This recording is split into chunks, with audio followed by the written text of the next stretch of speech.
Hello, everyone. Welcome in, Matt. Welcome in, Ms. Archer Paint Horse, Ms. Tepper Tenchi. How are you doing today? Hope you are all doing delightful today. It is time to get back to some shiny Mimikyu hunting.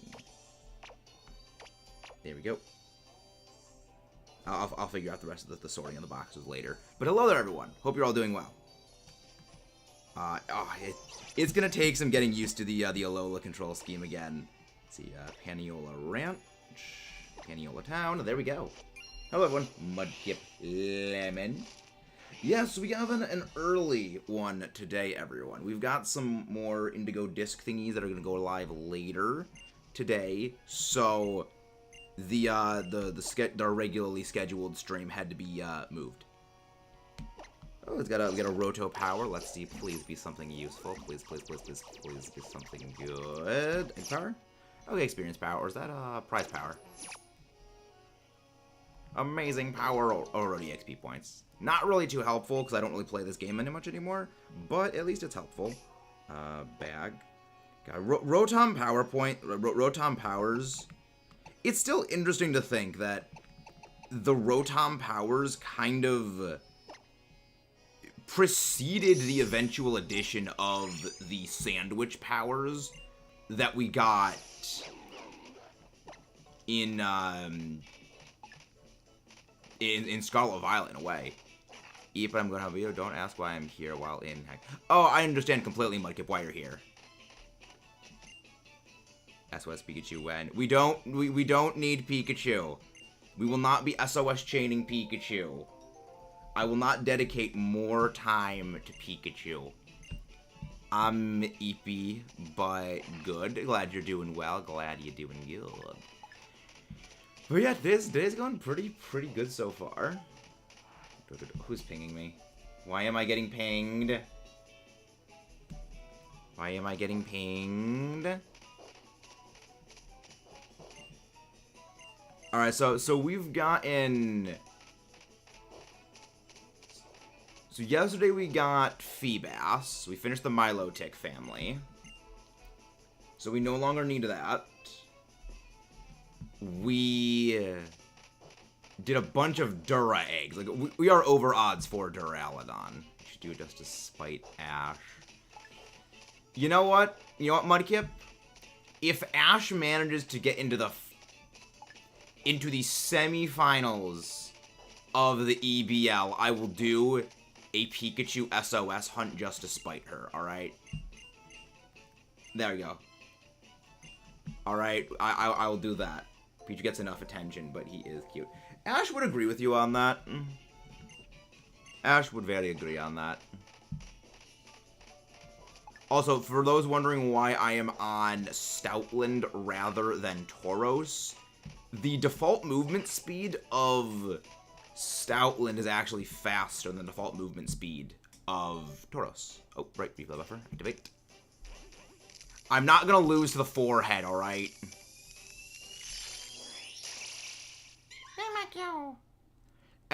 Give me the slightest amount of confidence, alright? I won last season undefeated. I beat Pidge, Humberto, Timmy twice, Jakey. Give me at the very least a modicum of faith. Dogs. Also, yes, dogs are just better. They are just... Actually, one sec.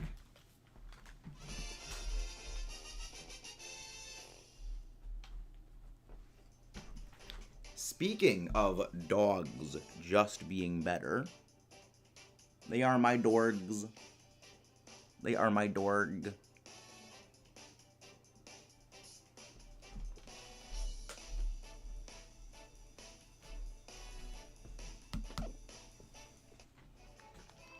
I love being able to mention the Flufos. You and Sly need to fight with last season's teams. I had a plan for Sly's team, but the thing is, I also told him my entire team, so it's like, I don't know. I mean, I would love to have that matchup. They are very fluffy. They are floofers. We love the floofers. They are exceedingly floof. They are extreme floofs. Exceptional floofies. We love the floofs. They good puppers. They are Samoyeds. They are giant cotton balls. They are sweet. MIMIKYU. Why the heck do self-fire team? Because we weren't gonna fight one another. That's why.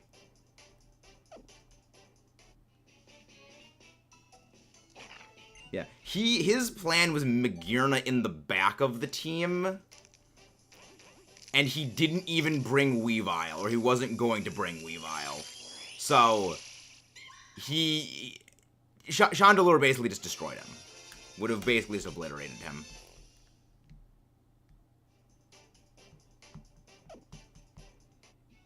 So there was a not insignificant chance that he would have lost. Take the egg. I have acquired egg. Please take good care. Or you have to press A on the doors to open them in this game. We do a little bit of swapping around. We do some swaps. Actually, wait, why not just use... I have this. I have this stylus I can use. There we go. Egg. Egg. Egg. Let go my ego. There we go. Yeah, we really don't have too many Mimikyu eggs. So I guess sometime I'm going to need to go and stock up on a whole bunch of Mimikyu eggs. Remind me how you lost. Because he used Endeavor Mamoswine. That was how I lost to him. He used Endeavor Mamoswine, and Rotom Heat missed the Will-O-Wisp.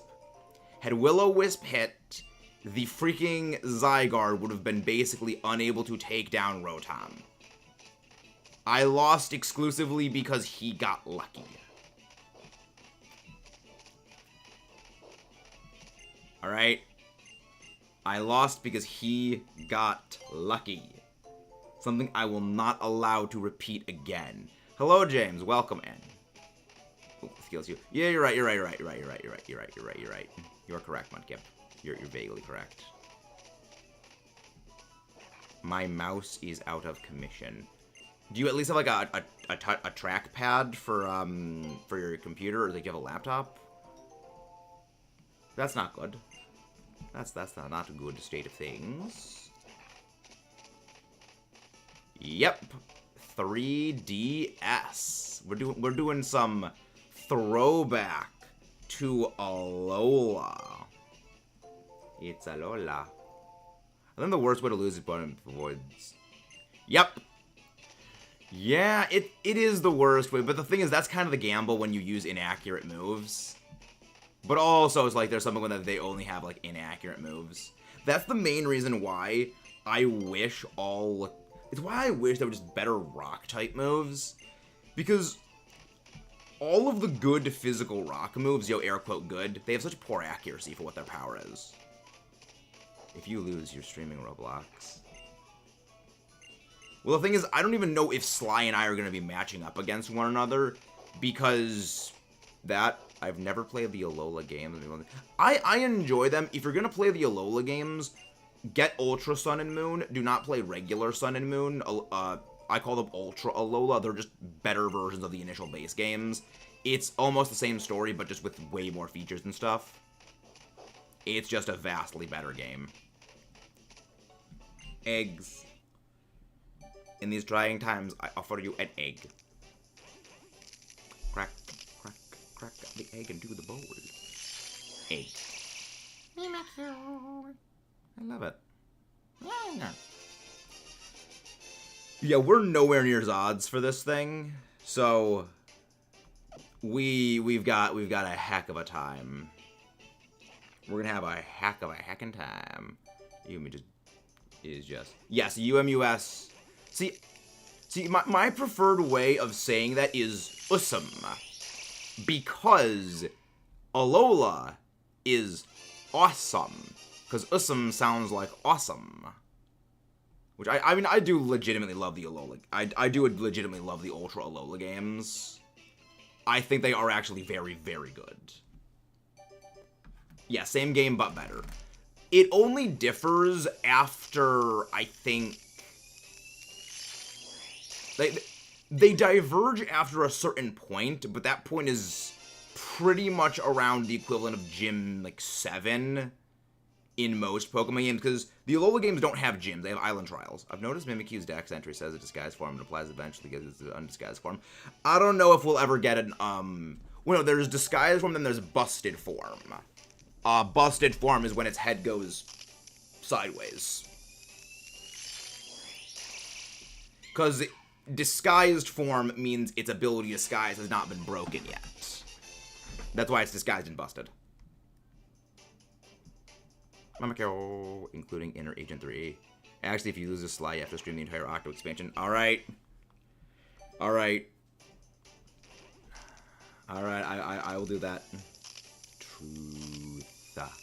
That's the truth. MIMIKYU. Yeah, I'm perfectly fine with doing egg hatches of Duraludon off screen with Sword and Shield, but I will not do Masuda eggs of Mimikyu off screen. Hello there, random. How do you do today? Hope you do delightful. Egg. Open the door. Open the door, Jackwagon. Opening the doors. Okay. Okay, good. So we are finally rolling. We have filled up the box. Okay, let's go. We built different. We are built different to get going. We got plans. Alola? Alola. Dorg. I activate Dorg. Alola. I have activated Dorg. Summon the power of the Dorg. And again, guys, if you have... Yes, Roto Hatch. 2 more Roto Hatch. So we have just completely replaced our Roto Hatch just stockpiles now. So we're good. We are absolutely golden. And again, guys, if you haven't done so, please don't forget to leave a like and subscribe for more if you haven't done so already. Tomorrow is when we get the DLC for Scarlet Violet. Indigo Disc is dropping tomorrow. So, get your butts ready. That's gonna be glorious. It's great. Saxophone less than like 15 minutes, but I can only be here for 5. I have no skills with any musical instrument whatsoever, so mad kudos to you. I could never do instrument things. I played the clarinet once, so yes, the Squidward jokes are always accurate, because I did actually play the clarinet for a while. Now, not a while, because I suck. Yeah, tomorrow. Around 7 p.m. Eastern Standard Time tomorrow. Because it is 00.00 UTC time is when it when the DLC like starts, or like it releases. And 00 UTC time is 7 p.m. Eastern Standard Time for us.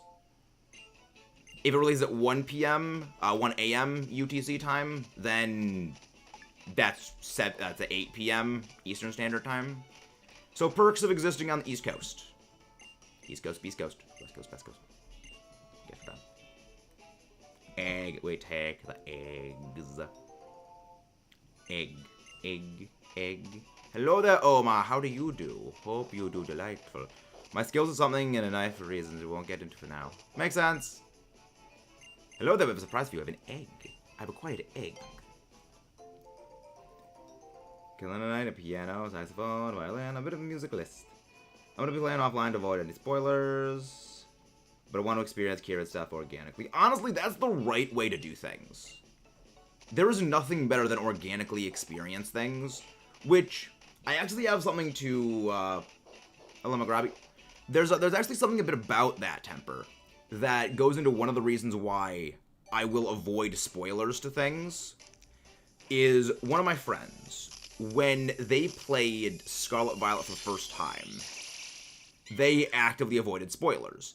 And then, when they were playing, they saw just Toadscruel just freaking bouncing up and down.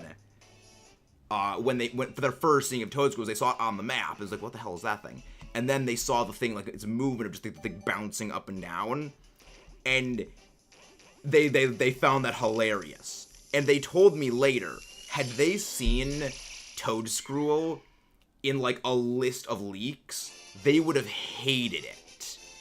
But because they had that organic experience of seeing it the way they did, and then you're seeing it freaking bouncing around like a freaking pogo stick of doom, they loved it.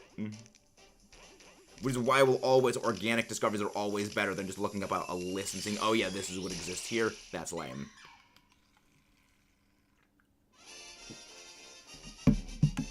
Like, that's why I will always say, leaks are bad. Leaks and spoilers are bad. Now let's get going.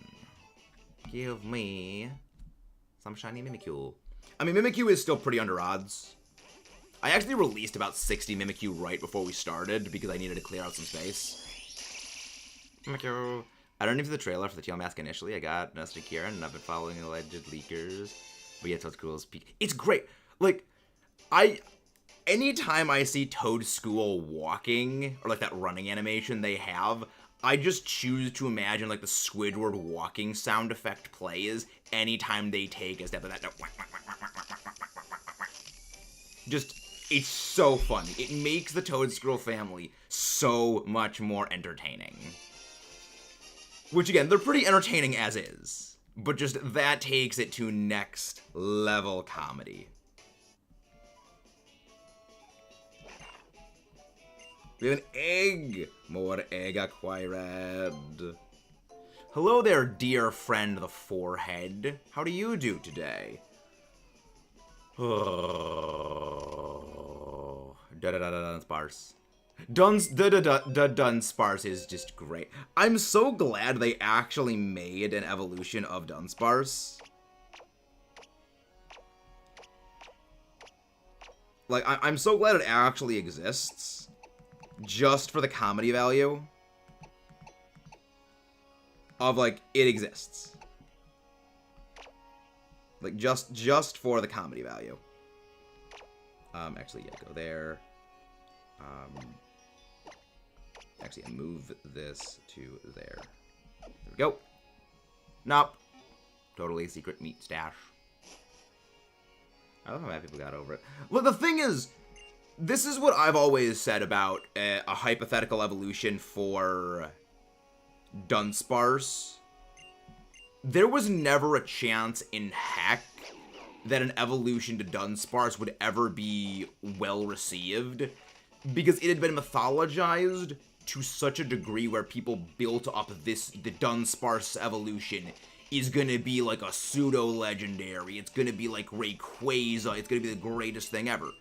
It was mythologized to such an extent, there was no chance, if they ever did one, people would ever actually like it because they built it up so much in their own minds. And that's why I'm so glad when they made Dunsparce, it's just Dunsparce with an extra segment. Maybe it has an extra 2. And I love that. It's just, that is peak. Are you awake? Because I can't do our usual time for streaming, Ash. We mentioned this yesterday. Every single Tuesday, our normal time is bonked. So I have to reschedule things. Do you not listen? That is a chronic skill issue. I might too over the possible.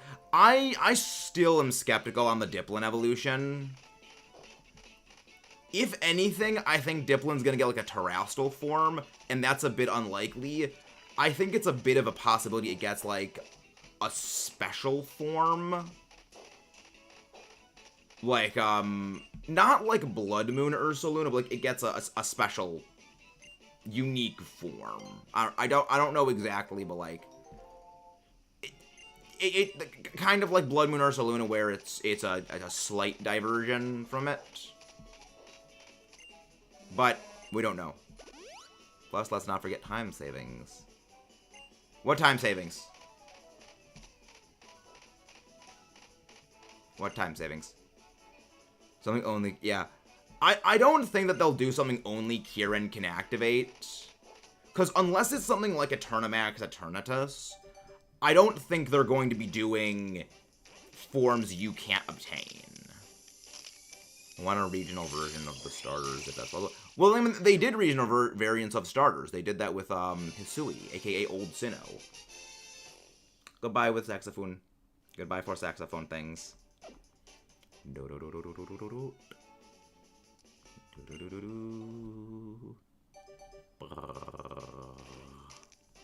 It's okay. And again, guys, please don't forget to leave a like and subscribe for more. MIMIKYU! Yeah, after this wraps up, I'm going to be editing a lot more video shorts because I have so many more shiny reactions to blast right through. Some more shiny reactions to blast through when it comes to that, and I'll upload and schedule those. But yeah, Indigo Disc releases tomorrow, so that's going to be hyped. I'm talking about for every... Oh yeah, they're never doing that. They're never going to do it for every starter. Every form of starter. I don't think they're going to do one for every single stage of the starters. Because you have to remember, they've sunk so much marketing into the base forms of all the starters. They're not going to do any regional variant for a base form of a starter. It would be like making a regional variant of specifically Pikachu. It would be like making an alternate form of specifically Eevee. They'll never do that because of how much marketing they have built up over just that singular Pokemon. They'll never do anything that could possibly work against that. There's no reasoning for that, Mudkip. There's no explanation for why. MIMIKYU. Tablecloth. Tablecloth ghost. Spooky ghosts. Spooky ghost. I know a special flex on my 0 physical attack, 0 speed, or saloon, another day, 6 days of resetting. Fun. I still need to work on my not shiny. I still need to work on getting my Ursaluna. I'll probably be working on that gradually as time progresses. Bye-bye. 2, 3, 4.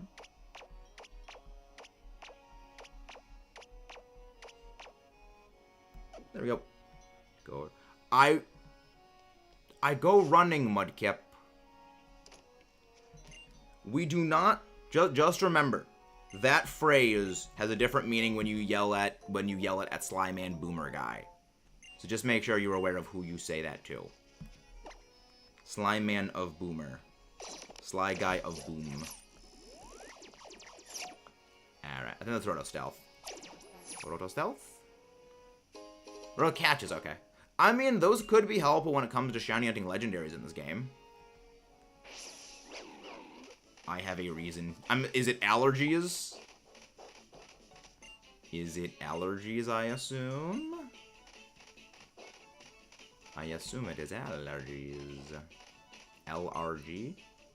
Oh, hey, we have surprising news. It's holding an egg. Yes, collect the egg. I have egg. Yeah, I'm gonna need to hatch the rest of the Minior eggs at some point. So I can just get up some more space for Mimikyu eggs. But we're working on that. You're not 4 times weak, you're only times 2 weak. You're not a Swampert or a Marshtomp. If you were a Swampert or a Marshtomp, then you'd be 4 times weak. You are just regularly weak to it.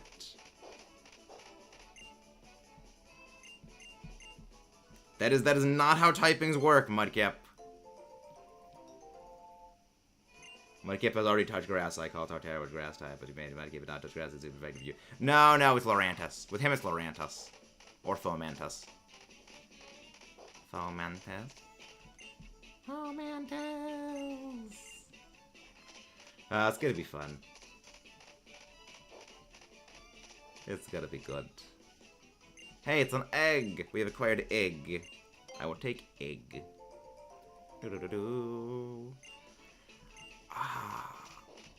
I still don't know how... I probably the first hunt we do in Indigo Disc is going to be the Milkry hunt, because I do need shiny Alchemy. Plus, Alchemy is like one of the bar none best supporters for Terror Raids, because freaking Decorate. Oh my god, it's gonna be amazing. Imagine if Simple Decorate. That would be horrifying. I don't know what actually gets Decorate. Only congrats on touching his hand test. Mudkip, and you yell at Sly. Alright. You yell at Sly. Just remember that. Do not fall into the same trap as Boomer Guy Man of Sly. Let's actually go check what Pokemon do get access to Simple, just to see if anything actually could get it. Alright. Do not fall into the same trap as Simp Man for the Grass Cat. MIMIKYU.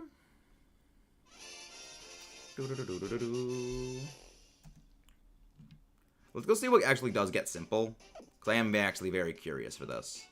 Can't say much. In my corner with Kieran Lamau. Hey, Lamau. Hey, Lamau. MIMIKYU. Oh, I only talk like that as a joke, unlike Sly. Yeah, I mean, that's also a true statement. That is also a true statement.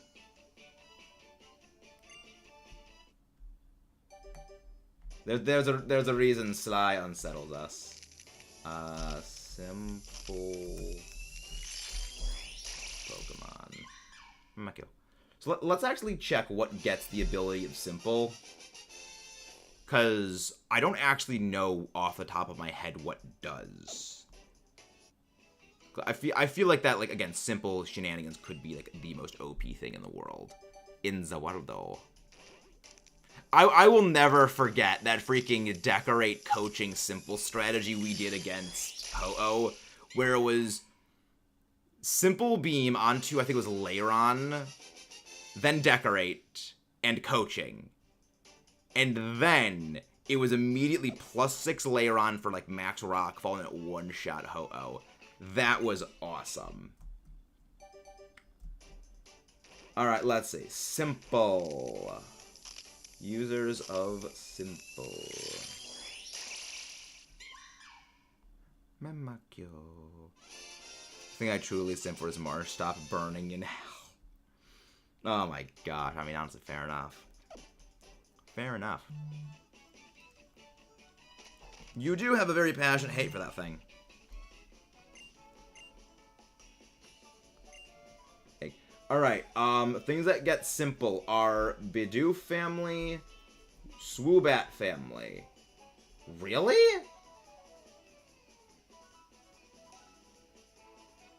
Really? Only that few Pokemon act? Then again, I guess that's never going to be a new. I mean, also the Numel specifically, not even Camerupt. That's terrible. I thought that more things actually got access to Simple. I was wrong. I was incorrect.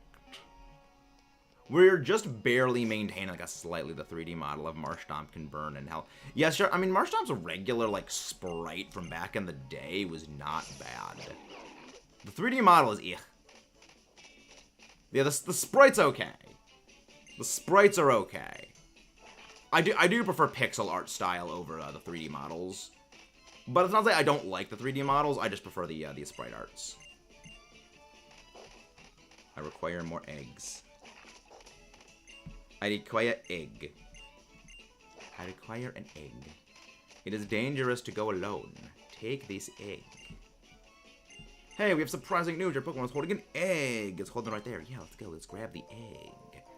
Grab the egg. I cannot imagine Masuda hunting back in, like, Generation 5 and earlier before it would automatically deposit the egg into your PC. That must have... I mean, that actually sucked. That was actually just shenanigans. That sucks. Hello there, Nafy. How do you do? How do you, Nafy? It is Mimikyu time. Mighty Morphin Mimikyu Rangers. Ah, Mimikyu. The thing is, the only reason I'm hunting this thing in this game is just so I can have my shiny Mimikyu have the freaking Alola champion ribbon, and that's all. If it wasn't for that freaking vanity project, I would not be doing this. So please don't forget to leave a like and subscribe for more people. We just replace Sly's female cat. Yes, we do. Exactly, Mudkip. Presto replaceo. I'm doing pretty good. I am doing pretty good. Alola. It's Alola. Alola, happy good day. It's a good day for things. Thank you, Omar. Oh, hey, we have surprising news. We have an egg. We've acquired egg. Do-do-do-do-do. Walking around. Eggs! Eggs are hatching.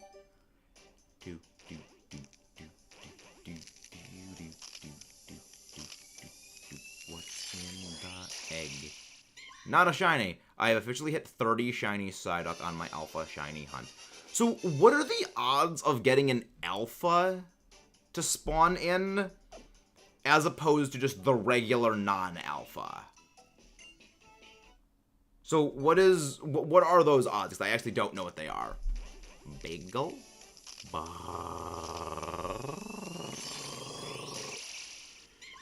MIMIKYU. I do like MIMIKYU. Little bobblehead MIMIKYU. I feel like a MIMIKYU bobblehead would be one of the best things to ever have.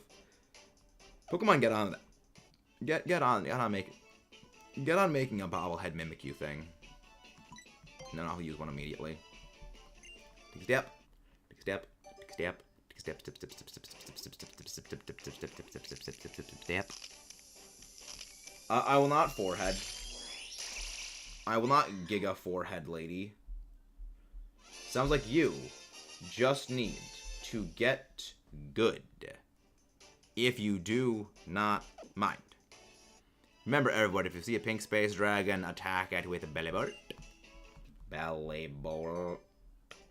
Little belly bolt thing.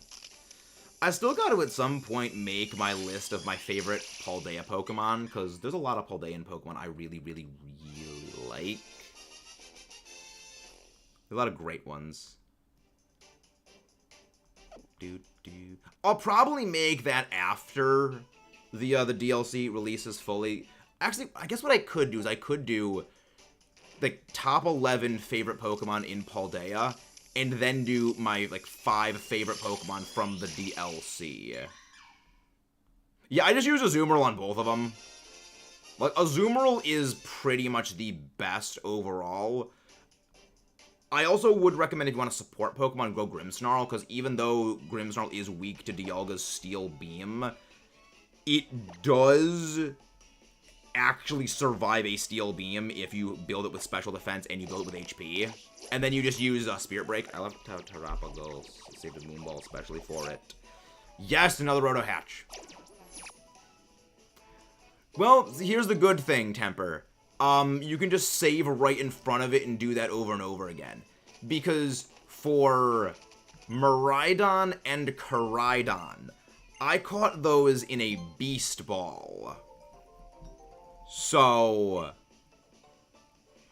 yeah, keep in mind how low the odds of... Remember, with a Beast Ball, your odds of catching the thing are 1/10 that of other Pokeballs. A Moon Ball is just the regular, Pokeball odds for catching something. The Beast Ball is, absolutely mega reduced odds. So I spent a good long time trying to get both Miraidon and Koraidon in a Beast Ball. And that was not fun. Oh, it's Temper. It's not patience, it's persistence. Never mistake... Just like the 7 times over odds shiny Ho-Oh hunt, do not mistake that for patience. That is simply persistence. I refuse to let something win. By any means necessary, by all options. Yes. It is pure persistence. It's like when I got my 0 physical attack Monkey Dory. It's just, I don't care how long this is, I will get this just to prove it wrong. That's why it's not gonna be fun when I have to go for Blood Moon Ursaluna and get 0 physical attack and, well, not 0, but 1 physical attack or 0 physical attack and 1 or 0 speed. Not gonna be fun for our hero. But that's what the Azumarill trick is for.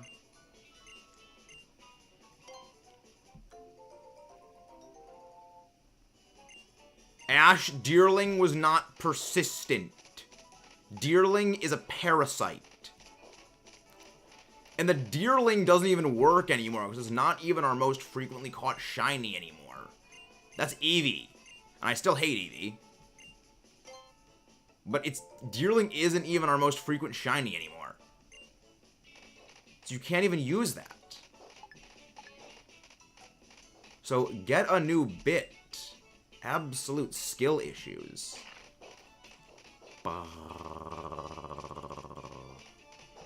You and your bad skill issues.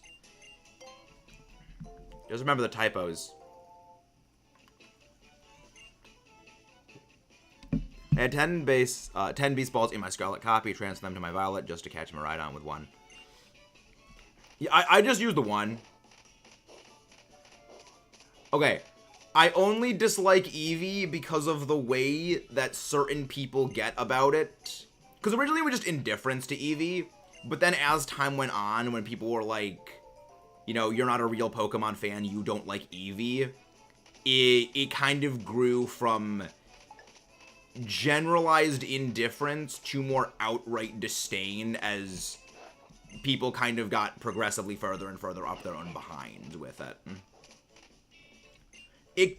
Generally, any Pokemon like that happens with, like Lucario, Greninja, I generally drift from generalized indifference to more dislike just because of the consciousness around it, rather than, like, the thing proper. Because there's actually very few Pokemon I actually dislike outright. Pretty much the only Pokemon I actually outright dislike is Klefki, and that's because as a Steel-type user, that thing offends me. I take Klefki as a direct personal insult as a love user of Steel types.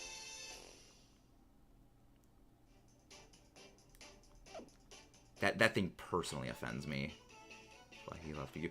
Ash, I will hunt down every single Pikachu and remove them from existence. Only Pichu and Raichu will be allowed to exist here. Do you understand?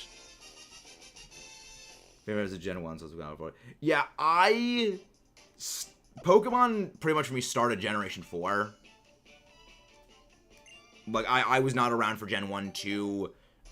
Tail.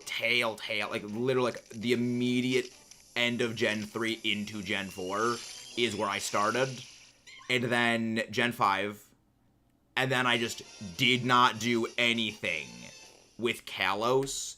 And I came back to playing in Ultra Sun, Ultra Moon, when Ultra Moon started. That's when I came back to the series. So basically basically Eevee for me just did not exist until Sun and Moon, well, Ultra and Ultra Moon. At which point it went from like this non-existent thing when I first started to like the giganticest thing in the universe that was rivaling Pikachu. So it's like, it went from like this absolute nothing to like a mascot on the same level as Pikachu, for me, like, figuratively overnight. You're right, Ash, I won't go and hunt them down right now, because I'm too busy looking for better Pikachu, aka Mimikyu. I'm already getting something that's just far, far, far better than Pikachu. Because MIMIKYU is best. Bet I'm old. Yeah, I mean, 24. So yeah, you probably are. I'm fairly middle of the road when it comes to the ages of the community, which is weird because I thought I was kind of the, like, old, like a bit older, but like no, I'm generally like on the middle age. Because I know, well, middle of the age range things. Because I knew some people like, yeah, like they're teenagers, and I know some people who are like older than that. Why do you enjoy causing you pain? Because you come in here, Ash, with your anti-Gen 5 nonsense. You come in here with your Unova slander and your Kanto propaganda. And your Deerling BS. So it is my only way of returning a preemptive strike, alright? And that is what we call a chronic skill issue on your part. Or 7. I mean, not much. I mean, it is a good generation ahead of me. But also, again, I didn't start Pokemon until Gen 4. So when Diamond and Pearl came out, that was when I started. So I was, what, like 7 at that point? I know most people, they could have gotten to like a lot earlier than that. Which is why, like, I got a relatively late start, considering.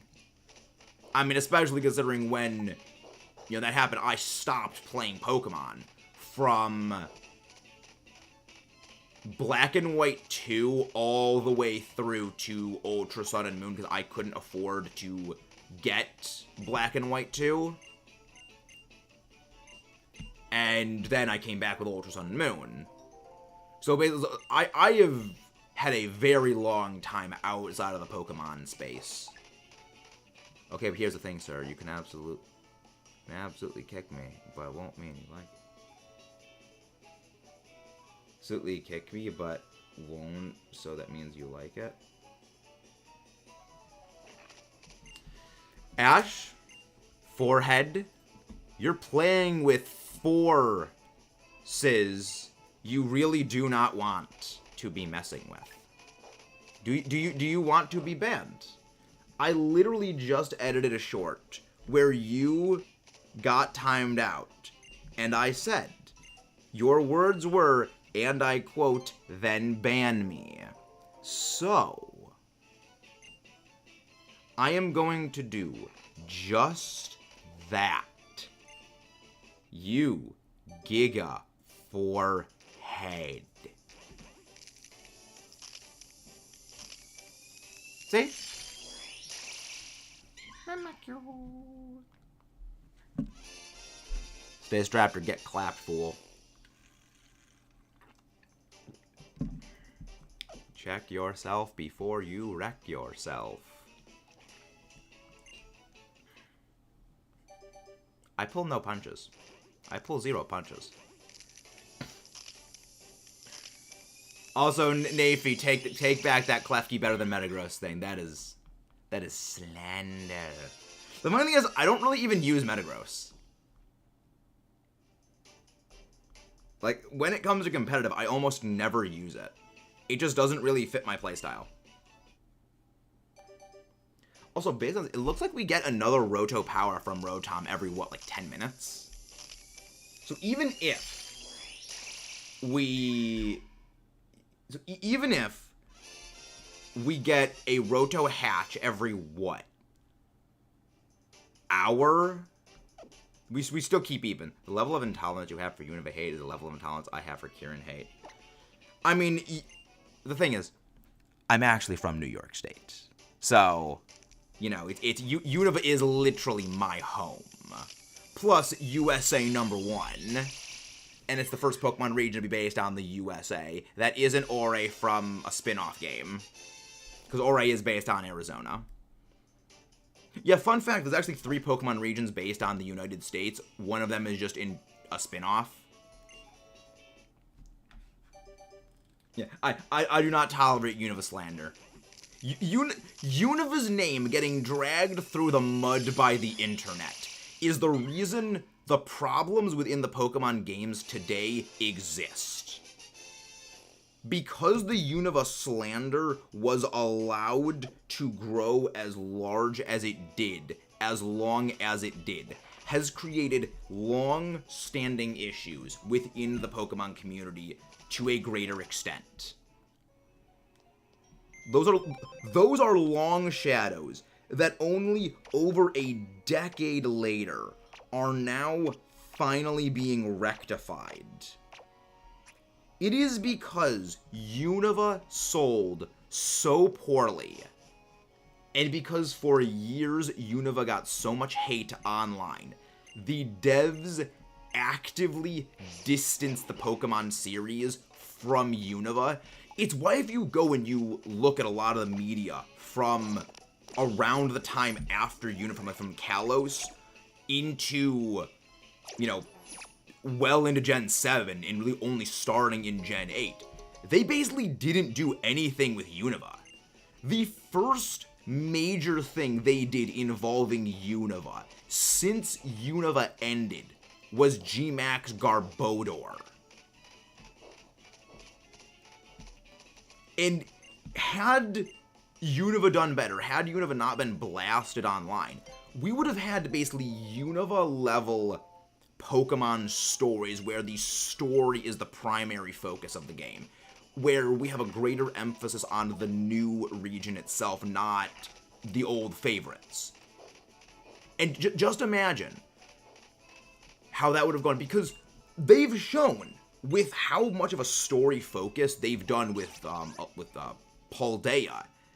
That is, imagine if Kalos had the same level of story focus that Paldea has. Imagine that. Imagine if Alola had the same level of story that Paldea does, that Unova does. Imagine that. Imagine how groundbreaking those games would be. The entire scape of the Pokemon series would be completely... Exactly. Like, people love Unova. Now, the reason why people love Unova is because the only people that were making content back in the day when Unova was out were, like, the old guard. As I call it. Hello there, bros and shows.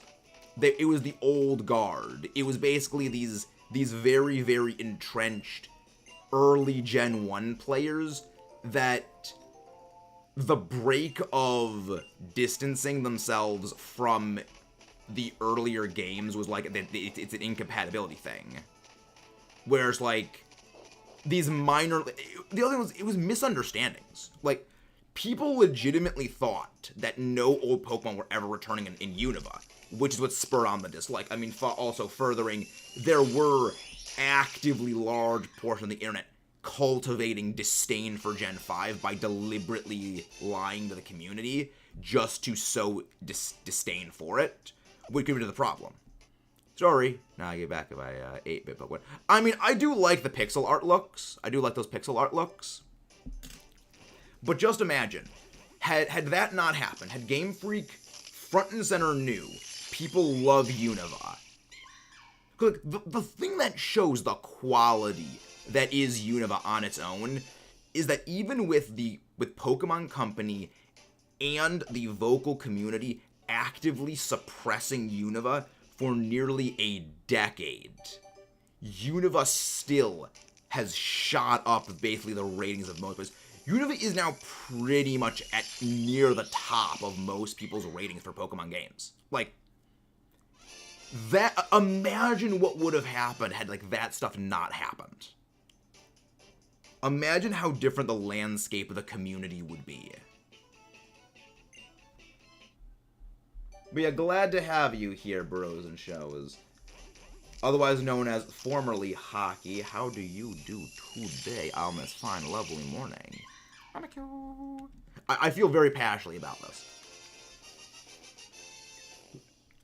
I feel extremely passionate about, like, Unova. It's the reason why, like, whenever something gets over with it, I will generally try to play devil's advocate for things, specifically because, like, that's why it's so important to play the games. Exactly. Thank you, Temper. Thank you. Like, it's one of the reasons why, like, even though I'm not the biggest fan of a game like BDSP, I will defend elements of BDSP. I don't think overall BDSP is a great game. I definitely will say there's a lot of problems with BDSP.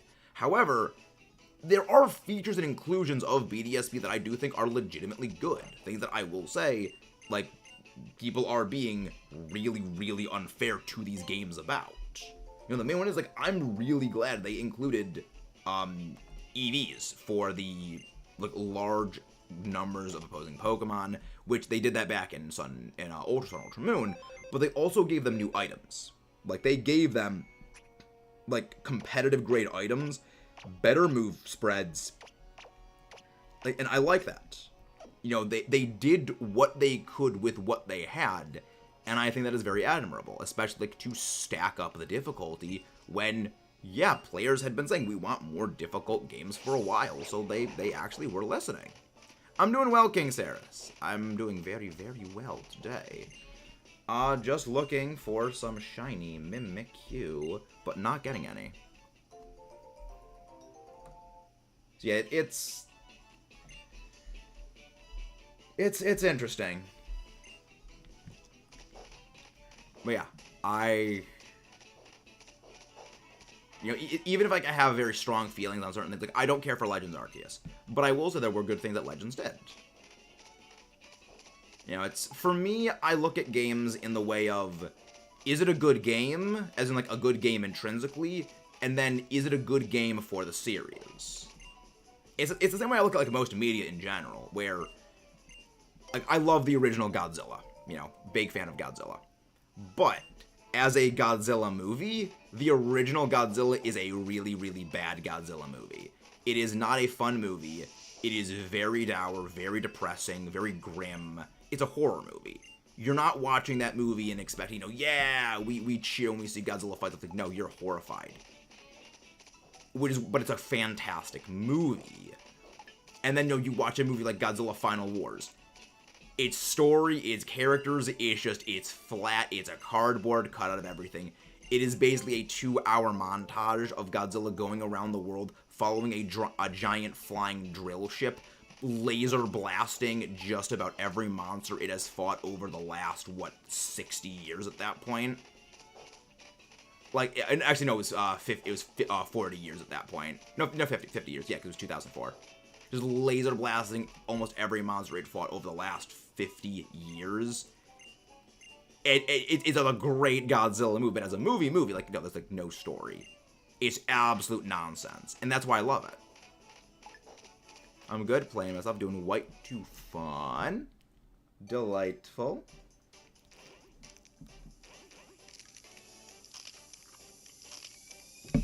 Yeah, because that's exactly how I played Legends Arceus the first time. Like, I played Legends Arceus months after it, like, first released, without any of the hype around, and I was like, this game's a little shit.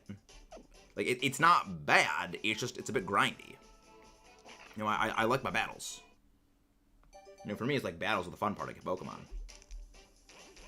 That's why, generally, I do a lot of competitive. It's like, I love the battles. I like the strategizing, the figuring out new plans, combinations. I do love the new Godzilla movies, like, yeah, Kaiju, Go Blast, yeah, bye bye bye. Love Godzilla, the Funko Pop, Chippy. Nice! Aw, Temper, you also love Godzilla. We are gonna get along fantastic. We are of same brain cell. I love those movies. Like, I 5-0 first. Omar, can you go grab 5-0 first link, please? Yeah, in a few weeks, we're gonna go actually see Godzilla -1, because my dad's coming in for Christmas. He doesn't live in the same town we do. He moved away because we get snow here, and he doesn't like the snow, so he moved out to the desert. And he comes home every Christmas. So, what we're gonna go do is, when he gets home, when he gets here, we are gonna go with my brother, me, and my dad. We're gonna go to Godzilla -1 in the theaters, and we're gonna watch it Japanese dubbed. So we're gonna watch it with the English subtitles in Japanese, and it's gonna be awesome. No, we're not getting Duraludon. We're rotating through a bunch of hunts. I mean, if by some miracle we do end up getting the shiny Mimikyu, we will go do Duraludon again. We will go resume the Durala. Hello there, Junior Bezel. How are you doing? Sure. What's the team you're using, King? Yeah, it's like, the fact that they have new Godzilla movies coming out. The fact that, like, they are a major thing is just, it's so important for me, because when I was younger, I did get, like, picked on, bullied, and, like, ridiculed by, like, everyone because I loved Godzilla in school. And it's like, yeah, I don't care, I love Godzilla, it's great. And it's like, the fact that now it is a still massive franchise is such a great thing. Cause, like, yes. I always knew Godzilla was awesome. It just took you guys years to realize. I'm so happy. Because, like, the fact that I can go and see those movies in theaters and be that excited is just, it's great. Because I actually remember the first time that I saw a Godzilla movie. It was actually during... Pokemon was actually airing on TV. So, actually, it's kind of because of Pokemon I actually, like, found Godzilla. It was the episode of the anime where it was Ash's Charizard fighting Blaine's Magmar. Where it was specifically the part where they're at the top of the volcano and the Charizard seismic tosses the Magmar. And it cut to commercial. And now, for what we had, Nickelodeon and Cartoon Network were like 10 channels apart. And when it was a commercial, like, okay, we just flip back and forth between the channels because, you know, we're kids, we have ADD. Well, we do have ADD, and my brother has ADHD. Like, we have no attention span, we just flip through the channels. And then on the Sci-Fi Network was Godzilla 2000. And it was the final part of the movie where it's Godzilla versus Orga. And, you know, we just saw, like, this giant monster-y thing fighting a giant, like, giant claw monster, whatever the heck. And I was like, oh my gosh, this is awesome. And that was the first time I ever saw Godzilla. It was great. But my DLC 2 team is going to be Iron Thorns, Ogerpon, Arboleva, Pommet, Veluza, Glamora. Tentatively. It might be subject to change. I do really want to use Iron Thorns. I might tack on, I might swap out Pommet for Archaludon. But, yeah. That's kind of the team so far. 40 bucks of typical X, no shiny, you're never gonna get anything again. Don't worry, Junior, you're not even at odds yet. Odds for Masuda shiny hunts is 17 and then some extra eggs boxes. So basically, 17 full boxes, and then, like, what, 15 eggs? Yeah, like 15 extra eggs. That is basically odds for Masuda hunting. Yeah, because Masuda odds are 1 in 512, and every box is 30 eggs. So, yeah, it's a lot. Are you gonna bring Ogerpon because you told Kieran? Yes, I'm taking Ogerpon. I'm probably going to go with Ogerpon Hearthflame just because it goes through Mold Breaker. Like, Angry Hammer Gremlin go burr. Well, 10 days. Nice. That'd be nice. Yeah, 17 boxes. Was that the shiny? Wait, was that the shiny? Oh my gosh, I think that's the shiny! I think that's the shiny!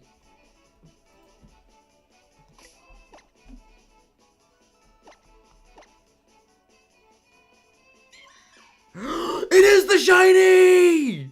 We're going to go hunt Archaludon now!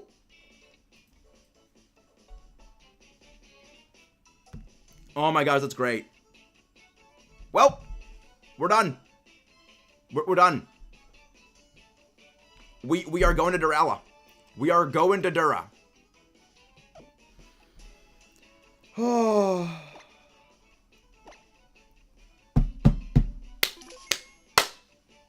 Grayscale Mimikyu! Alright, let's burn down the rest of these eggs. Let's burn them down. Yeah, I don't think it does the shiny sparkle animation.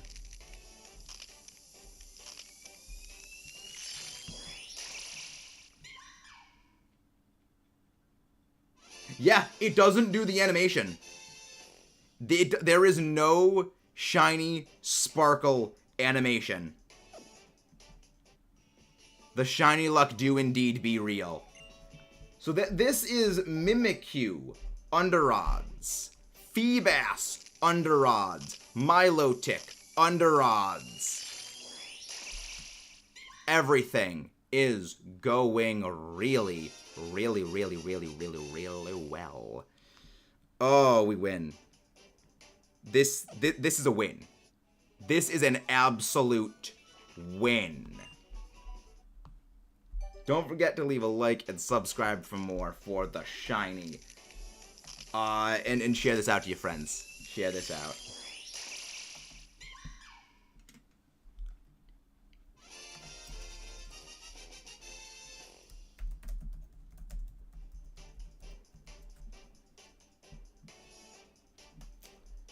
Got shiny Mimikyu.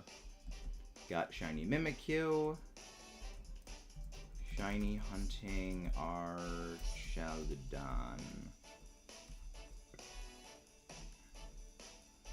Oh my gosh, it's too good.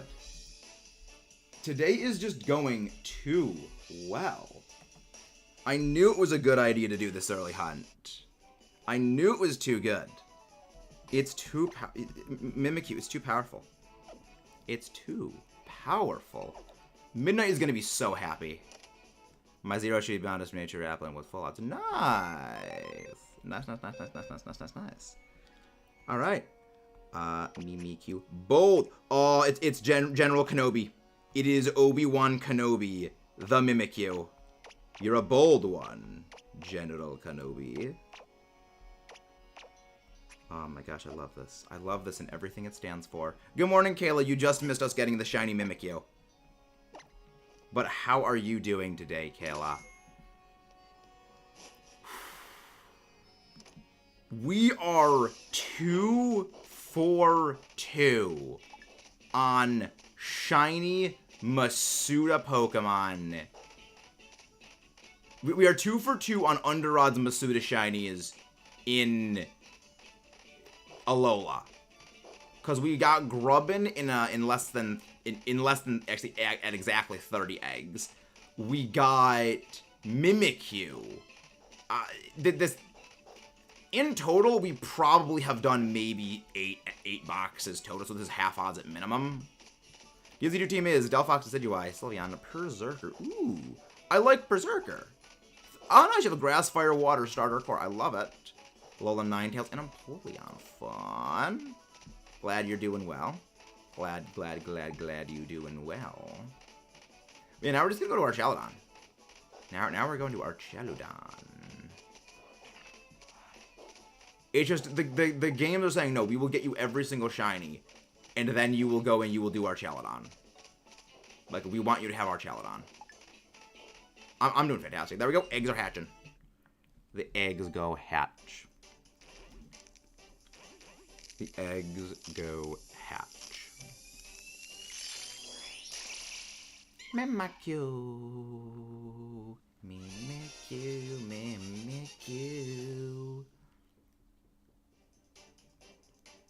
Nope. It's too powerful. It's too powerful.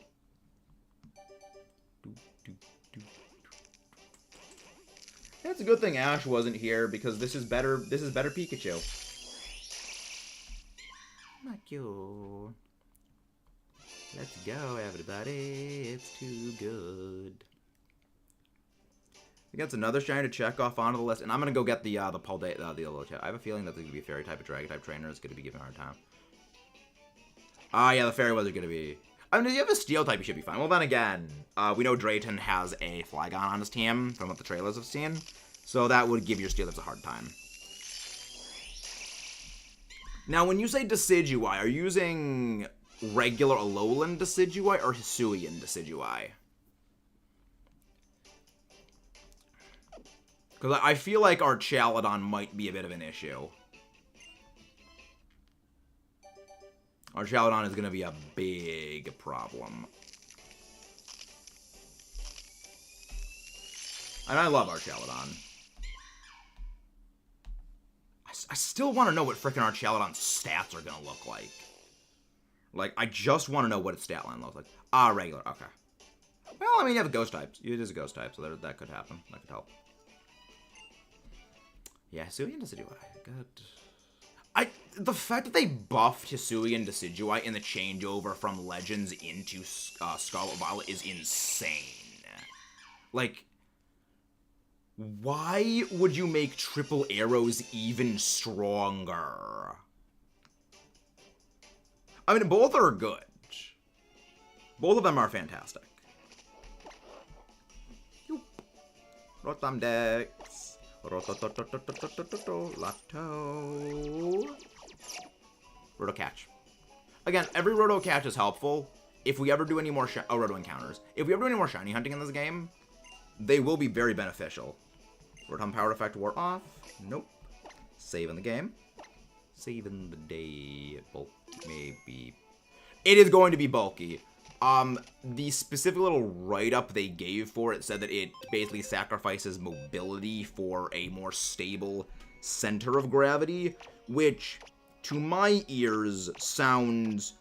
It loses speed for more defense. Which, I mean, would be pretty cool. Which would be pretty cool. But the fact that they freaking gave it stamina is just terrifying. Like, they gave it stamina, which, I mean, I love stamina as an ability. It makes ridiculously powerful body presses. Okay, we're hacking stuff and things. Actually, one thing I need to do real quick is just to make sure that the PC does not absolutely shred your eardrums with the game. We'll do that. Because there's times when changing over the PC from, like, turning it off from sleep mode to turning it back on, I have to switch over to my Sword and Shield version, so I have to save because I had my Scarlet Violet loaded up from last time I was doing Terror Raids. So now we're switching over to the Archaludon hunting. We're switching over. Save the game.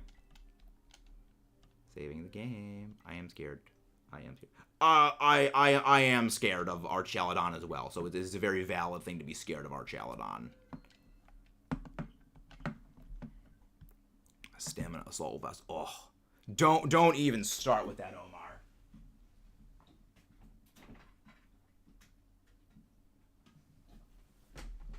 Don't you even start with that nightmare fuel.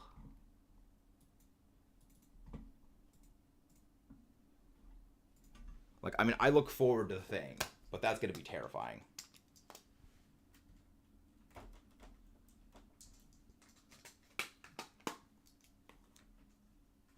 In goes the shield.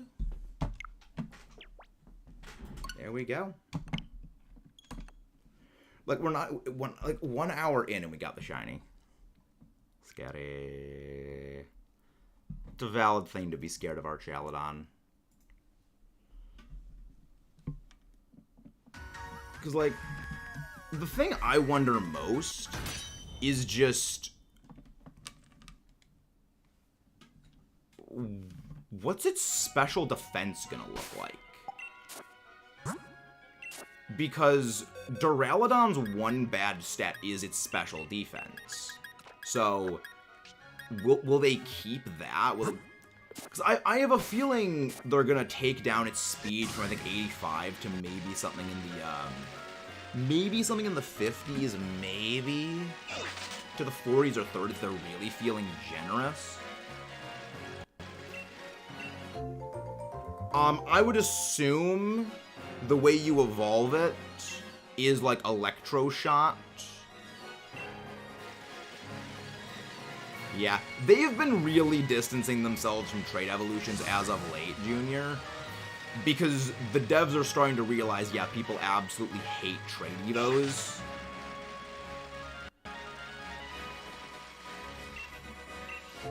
I mean, I don't think it'll be a trait holding Metal Coat because it's already a Steel type. The Metal Coat would add it on the Steel typing to other Pokemon. Like, the devs are realizing people hate trait evolutions. So, now, of course, they're replacing it with things like Palafin's Palafin evolution thing.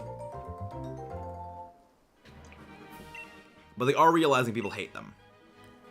I think it'll be Electroshock, Imagine if they made his speed like 50. I mean, 50 is still a bit tricky for tripping mages. I think they might go into 50, maybe. Which, if they go into 50, well, that's 35 stats they can allocate other to its defenses, which I'm expecting what they'll do is they'll slash its speed, maybe put like 5 or 10 points into its special defense, because Duraludon's special defense is 50. It's absolutely abysmal.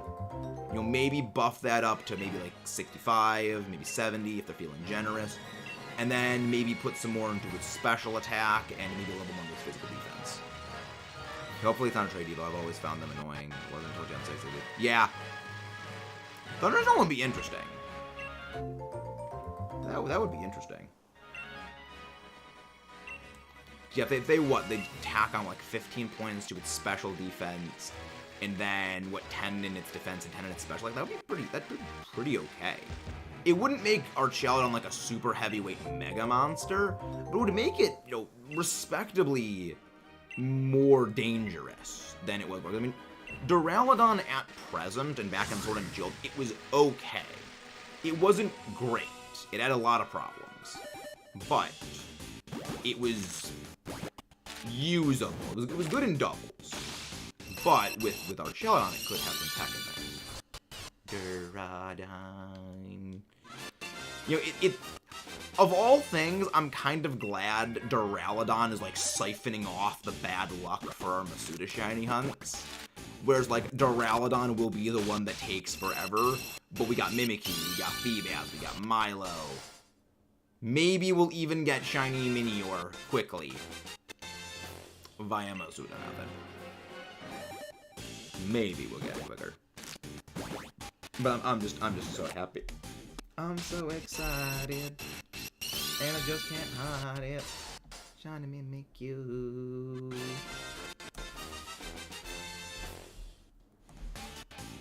And I just can't hide it. Question, does Dipplin... I don't think Dipplin's gonna get an evolution. I don't think Dipplin is going to be getting an evolution. It would be cool if it does, but I don't think it will. The main reason for thinking that is just, they don't do one branch of an evolutionary family heavily favored over the others. It's not something they have historically ever done.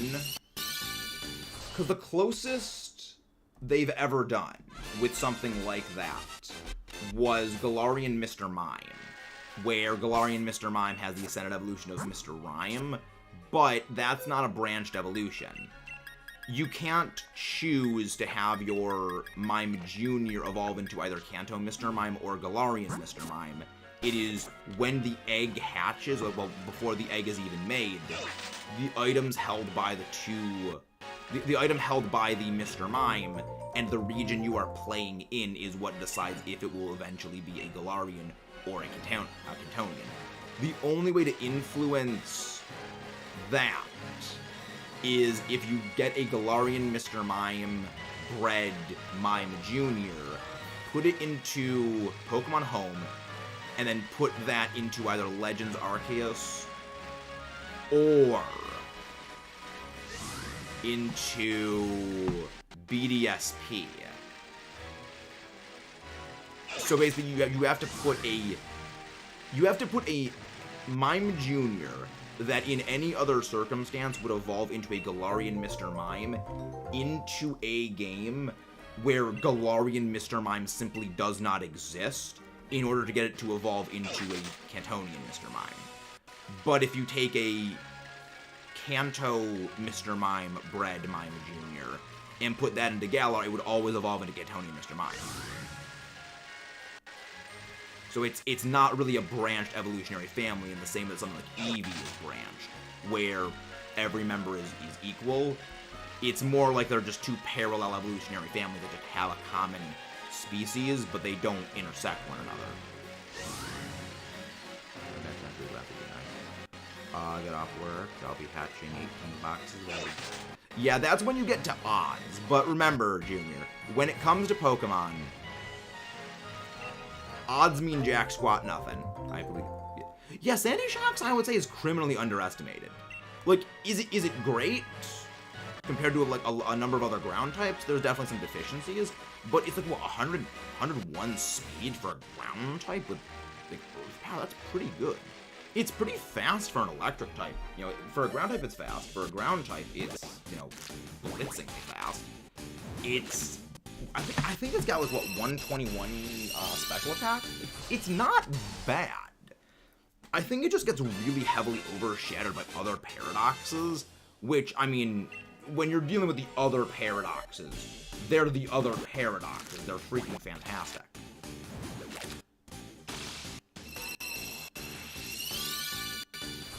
I wonder if Kieran's farm, it's probably gonna have one. In Radical Red, they give it water compaction. Oh my gosh. I kind of feel like Protothins is just better for it. But, I mean, that's pretty good. That's pretty fucking strong. I'm wondering what Paradox Entei and Paradox Terrakions moves and stats are gonna look like. Because I think, from what we've seen so far, I'm pretty sure that Iron Crown is gonna be a physical attacker, and Raging Bolt is gonna be special attacker. I'm really hoping Paradox Entei isn't a special attacker, and Paradox Terrakion isn't a physical attacker. Well, I mean, Paradox Terrakion being a physical attacker I wouldn't hate, but if it does get like a good special rock move, if it gets a good physical rock move, that okay, I'd be okay with that. But I kind of hope they make. I would see them doing special for all of them for the Beasts paradoxes, unfortunately. But I would love to see what the stats on them is gonna be.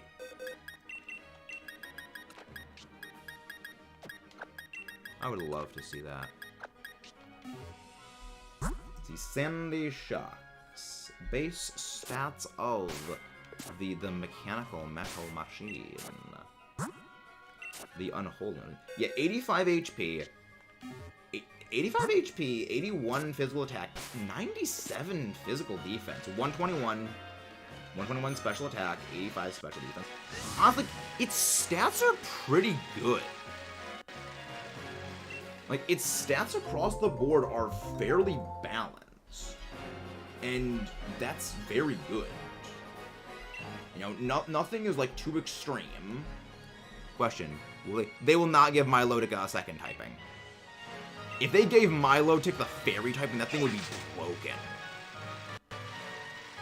But yeah, I don't think they will ever give Milotic the fairy typing. If they did, they would have given it back in Generation 6. Like, fairy Milotic would be terrifying. I honestly think Milotic is far better without the fairy subtyping. Because if it had the fairy subtyping, it wouldn't be as easily able to body steel types.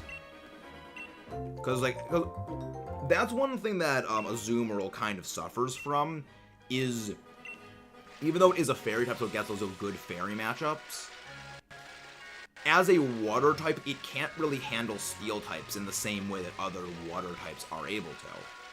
Which is a big edge for Milotic. You know, Milotic, it's bulky. Yeah, Radical Red has like a bunch of regional variants, like a regional Doduo, regional Ursaring. There's so many stuff in Red. Because, just remember, Junior, if you ever worry about them nerfing Milotic or Milotic getting outclassed, Milotic is one of the few water types that retains access to the move Scald. Milotic still gets Scald access. Something that very few water types still retain access to. For context, another water type that retains Scald is Gyarados, a Pokemon that never uses special attacks. So Milotic is very well taken care of by Pokemon Company.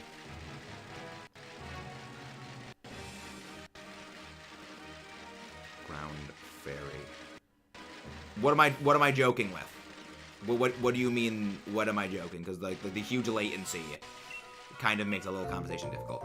Yeah, Milotic is just terrifyingly good. I love Milotic. I love its design. That's why I'm super glad we got a shiny yesterday. You know, Milotic does get access to Scald. It's one of the few Pokemon that still retains Scald access. Actually, let me go pull up the list of Scald users.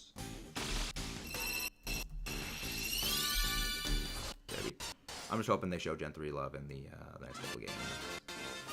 Yes, Milotic still has Scald. Yes, it still has Scald. Oh, they've shown Milotic love. Milotic is the only Pokemon that got... Milotic is one of the few Pokemon that retained access to Scald. They have well taken care of it. Yeah, Pokemon that still retain access to Scald. There's always too much Gen 1 love. I am right there with you. Yeah, Pokemon that retain access to Scald. Volcanion, Slowbro, Gyarados, Vaporeon, Mew, because it's Mew that gets every TM, Slowking, Milotic, Phione, Manaphy, Alomomola, Dragalge, Goodra new access to Scald, Volcanion, Inteleon, which Inteleon actually needed a buff, so that actually I'm fine with that. Cartcole, Colossal, Pincurchin. Oh, snap. They gave Walking Wake Scald. Poltergeist and Sinistra. Keep in mind that's what? Evolutionary Families is 1, 2, 3, 4, 5, 6, 7, 8, 9, 10, 11, 12, 13, 14, 15, 16. 16 families have access to Scald out of all the Pokemon that got, like, basically, Scald before was almost every single water type. And 2 of the Pokemon that got Scald access this gen, Dragalge and Goodra did not get access to Scald previously. So it's like, they actually did. Let's surprisingly hoping. There's so many, I don't even know what I'm hoping for in DLC too. Like, there's so much stuff. I guess the biggest one for me would maybe be Battle Frontier returning. Because I do love my Battle Frontier. Yeah, no, Milo still has Scald. Milotic is well taken care of. I will say, if it came down to Milotic or Gastrodon keeping Scald, I'm glad Milotic kept Scald and not Gastrodon. As much as I love Gastrodon, Gastrodon was way too powerful. I mean, that's Game Freak for you. If you don't do much of Gen 1. Yeah. That's kind of one of the reasons I'm not the biggest Gen 1 person, is just... Gen 1 has a very difficult time standing up to scrutiny, and... You know, they spend a lot of time on it, which... There's nothing bad about it, it's just that it's the disproportionate nature of the Gen 1 attention is, for me, the thing. For those who don't know what Kayla Cake is, that is Alchemy. That's what Kayla refers to Alchemy as. But yeah, the thing I'm looking for is I'm looking at battles. I do love my battles. I look forward to, I wonder if we will be able to shiny hunt the legendaries. Like, that is what I'm most curious about, is just shiny hunting the legendaries. I guess also shiny hunting the Paradox Beast and Paradox Swords. But those are another can of wormhole to open up at some point in the future eventually. Yeah, it's gonna be good. It's pretty good today. Already got our shinies. Already got all of our shinies we need. Egg. I'm probably gonna work on passively hatching eggs for Duraludon off screen tonight. I'm excited about the possibility of shiny honey starters. Yeah, the reason why I stopped doing my Masuda hunts for starters is exclusively because the possibility of hunting them in the wild. It's like, I don't care about shiny hunting. I don't want to Masuda them anymore. I just want to get them. I want to wild hunt. Give me a sweet spin it, split it, and boo. Yeah. I didn't get anymore. Hey Rod, how are you doing? Can one of the mods go grab Rod's link, please? I am a fan of Pikmin, correct. How are you doing, Rob? Yeah, I like Pikmin. We have been doing a Let's Play of Pikmin 4. Speaking of our Pikmin 4 Let's Play, funny story. Funny story. The last time I recorded anything for Pikmin 4 was about 3 months ago. And we still have about, what, 3 months of Pikmin 4 footage to still upload. So, I love that game. Ash, you said you won't time me out. You're a coward. And I timed you out, alright? I called your bluff. How can you be angry with me when you called a wrong bluff? That is what we call a certifiable skill issue. What are you doing, Rod? I refuse to cough up shinies and Indigo. Max says, I've never played a Pikmin game until now, but stream Pikmin 4 been working. It's great. I love it. Like, I like the optimization of it, where it's like, it's figuring out, okay, what do I do? What is the best, most time-efficient way of doing things? I love it. It's one of the reasons I love Pokemon Competitive, where it's, the fun is figuring out how to solve the thing. You wouldn't let me talk about Yuno. I was gonna say nice things about it. Press X to doubt, Ash. You never say nice things about Unova. Press X to doubt. Doubt. And again, guys, please don't forget to leave a like and subscribe for more if you haven't done so already, everyone. I press X to doubt, Ash. Egg. I will acquire egg. Egg acquired. Gotta go down. Thank you very much. Actually, I'm gonna go get some more water in a sec. Hydrate or dihydrate, friends. You dang well know I have doubt.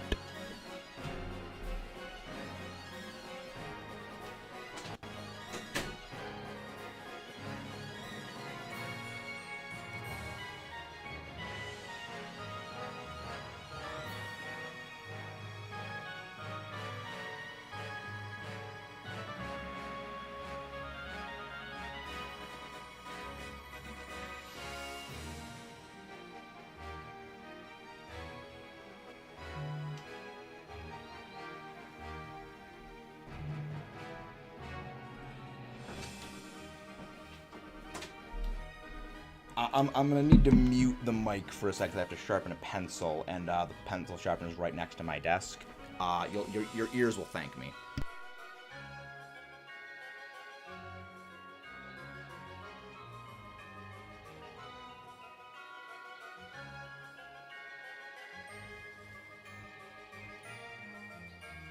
You're welcome. Your ears were spared.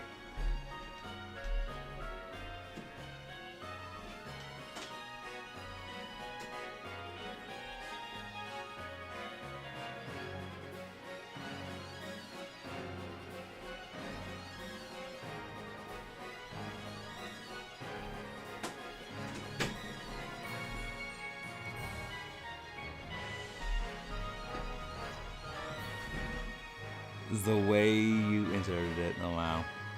Alright, Mega Sharpedo have access to Aqua. Doesn't Sharpedo normally get Aqua Jet?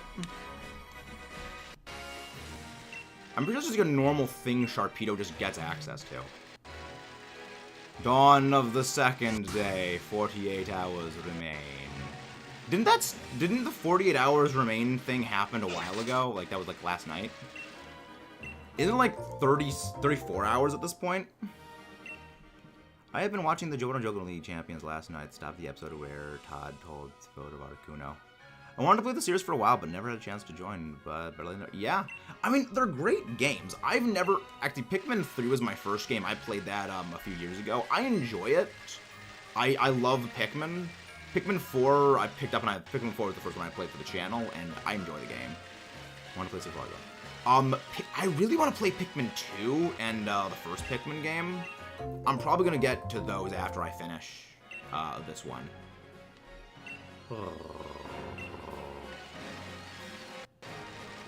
Yeah, I love it. Some people gotta wait longer because of the 40. Oh no, it's the same day. It's the same day at the same time. The reason why it's the 13th for us is because when it rolls over to the 14th, it is the 14th UTC time, which for us is still the 13th. We all get the DLC at the same time. It's just because time zones are stupid. They kind of bonk things up, yeah. Yeah, they get it at the same time we do. It's why. Well, yeah, I'm probably gonna be going to the first Pikmin game. Yeah, UTC time. See, this is why time zones are stupid, and why we should formally get rid of them. Because time zones can go suck a railroad spike. They can suck a railroad spike.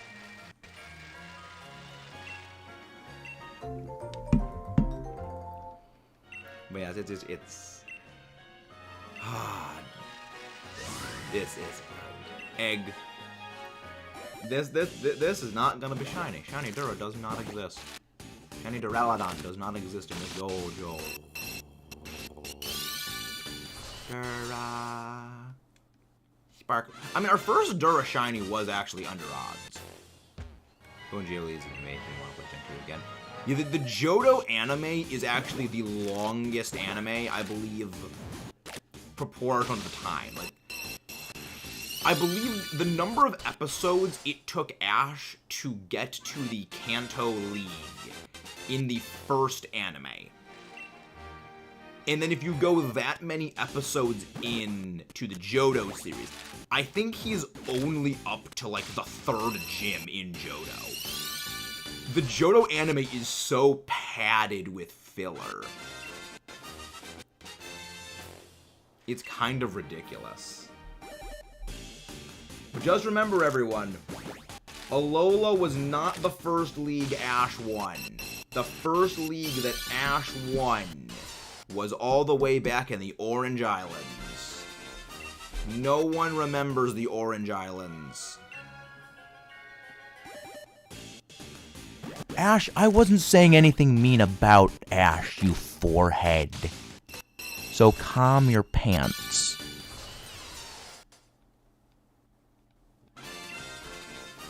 Yeah, I mean, the Johto anime had a lot of good stuff in it.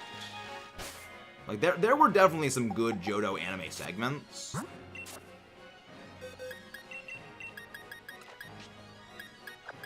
There was a I like the Charocific Valley parts. Like, the Orange Island is great. Like, one of my favorite parts of the anime was the Charizard part where Charizard gets frozen, and it's Charizard respects Ash after that. Like, I love that part. It's like, yeah, Charizard coming around. Yeah, Charizard. Because, like, the funny thing is, for as much as I don't like Pokemon that, like, get fan service promoted out the butt, I do like Charizard, because I have a respect for the Pokemon, because I use it in competitive a lot. As a Sun Sweeper, it's second to none. You know, stick it on a team next to something like Groudon, it's a monster. You know, especially back in the Dynamax format, you give it Max Airstream, Dynamax it, G-Max, G-Max, Wildfire, oh, too powerful, I love it. And I was like, this thing is pretty good. And even before I used it in Let's Go Pikachu, I was like, you know what, I don't like Charizard, but I will give this thing a chance, because this is the thing that I do whenever it comes to Pokemon games that I play. I will use Pokemon I do not like or do not think highly of in a playthrough team just to be like, maybe I had a bad experience with this thing when I was younger and I didn't know like how to use it. Maybe I just got bad luck with it. I'll give it a second chance and see how it goes. You know, maybe it'll change my opinions on it. And I used Charizard for my Let's Go Pikachu team. And yeah, it completely like won me over. Like, you know what, this thing's... it's good. You know, it hits pretty hard. It's not, you know, the greatest thing in the universe. It does a lot of damage. It's a good beat stick. And, you know, its movement speed increase with, you know, being able to ride on Charizard's back when you fly around with it. Love. That's great. You know, for me, movement speed increase is the fastest way for me to get to like something. And I was like, you know what? I like this thing. So then when Sword and Shield came around, I was like, build a new VGC team. You know, my X-Guitar Togekiss team doesn't really hold up anymore in this world of big, giant, restricted legendaries. But I still want to go with the weather. Let's go Groudon. Alright, what goes well with Sun Groudon team? Charizard. Alright. Let's go with the Charizard. Oh my gosh, this thing just destroys everything. I love it. And it was great, and it really won me over. Which is one of the reasons why, like, I will use Pokemon I don't really care about that much to specifically, like, try to get them to win me over. So I now have, like, a very good relationship with Charizard now, because I have a healthy respect for it. Because it's one of those Pokemon that, despite it getting, like, promoted out the butt by Pokemon Company, on its own, it can stand on its own two legs. Which, for me, is the most important thing of any Pokemon if it gets, like, you know, aggressively promoted by Game Freak. It needs to be able to stand on its own for, you know, just existing.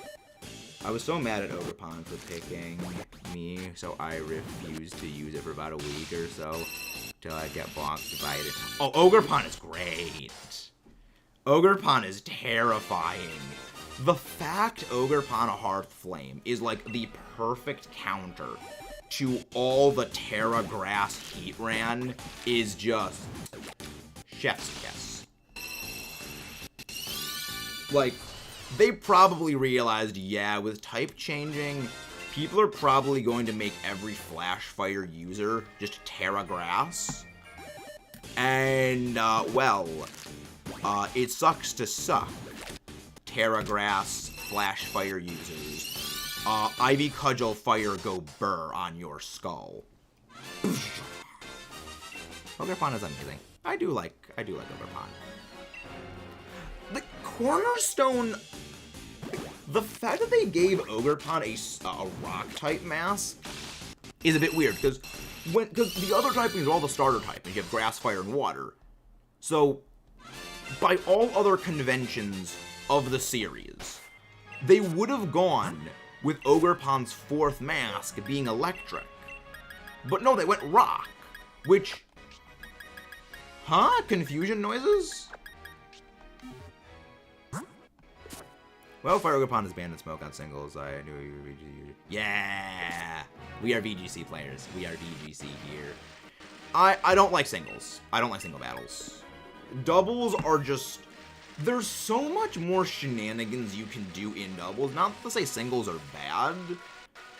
It's just, I love the nonsense and shenanigans you can do in doubles, like, so much more. You can do stuff, like, you can't do follow me shenanigans in singles. You know, hazards install is a lot easier in singles. You can't really do hazards install in doubles.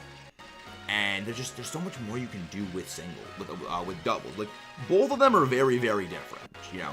Even though I don't like the single battle format, I will not say that, like, it's bad. You know, it's not like, you know, it's less skill than doubles. No, they both have their very own different skill sets.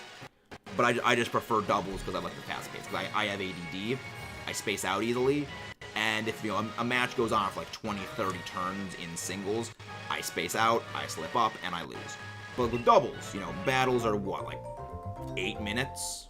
You know, if that. And it's fast paced. I love that. Yeah, it's like, it's great. Plus, like, I do like...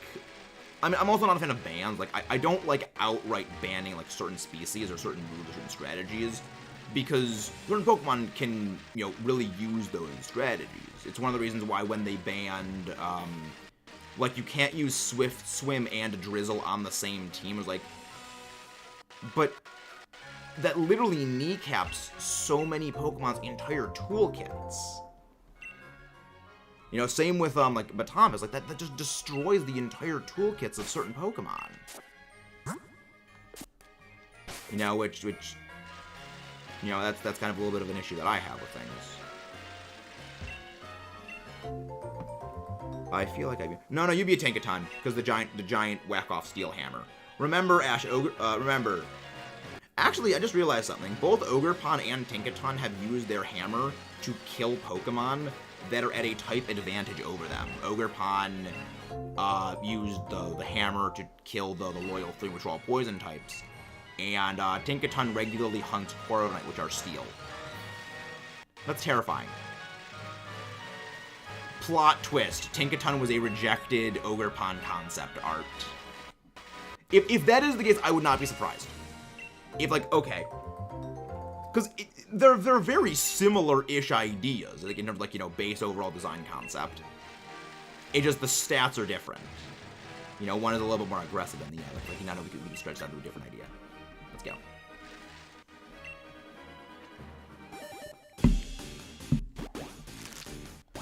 That's about sweet Ogerpon here. No, I'm way more Ogerpon with sweet. And sweet. Press X to doubt. Press X to doubt. Press X to doubt. I never really could play the Gen 2 games. I have a very hard time playing anything pre-physical special split just because of the way that my brain is. There was one time I played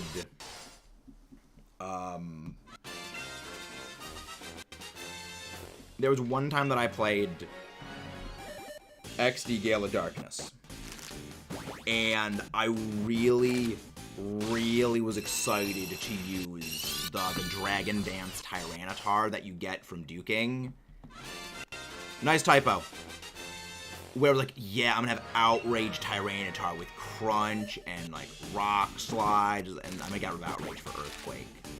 I think I got rid of Outrage for Earthquake. I was like, yeah, it's gonna be so awesome. And I was like, wait, why is Dragon Dance not boosting Crunch's damage?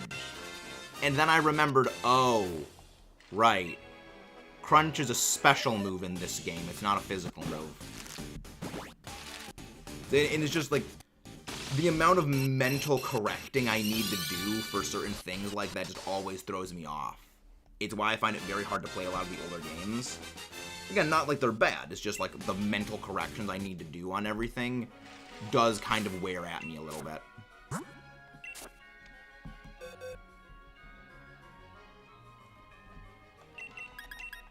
Switching out that door. So at this point we are what?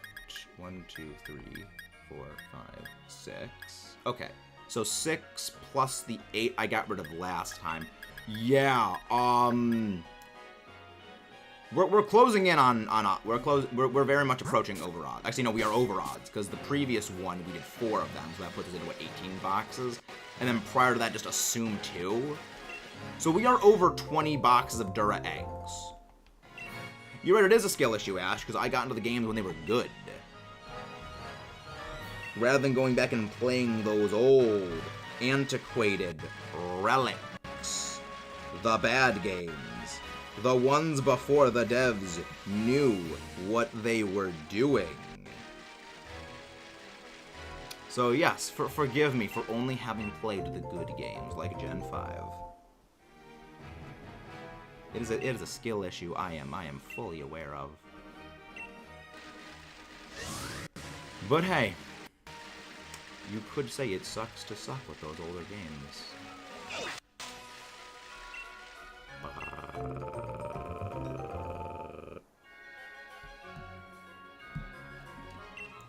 We have received an egg. There is only egg. I don't know how long we're actually going to go for today. We might go close to 11, but I'm going to try and do... I mean, I also like XD and Coliseum. I just find it very difficult to play them because of the moves. You know, Gen 3 move sets were either, like... Gen 3 moves were either absolutely all-star amazing, where, like, things get all the best moves they can, and, like, those are people that still use those moves in the modern day, or they just get nothing. Like, you look at, like, Starmie's moveset. The moveset Starmie uses back in, you know, Gen 1, 2, 3, 4, 5, 6, 7, 8, 9. they're basically the exact same movesets. You know, it is aged like fine freaking wine. And then you look at something like, then you look at them like Aerodactyl, and it's just like that thing's moveset has varied so wildly, gen in, gen out. Well, actually, Calcium, they're great games. Honestly, I like Battle Revolution. Well, see, Ash, you know why you don't like Battle Revolution? You know why you don't like it? Because you don't know how to do some competitive battling. That's what Battle Revolution is. It was basically the Battle Frontier as its own separate game. That's a skill issue, if you don't disagree.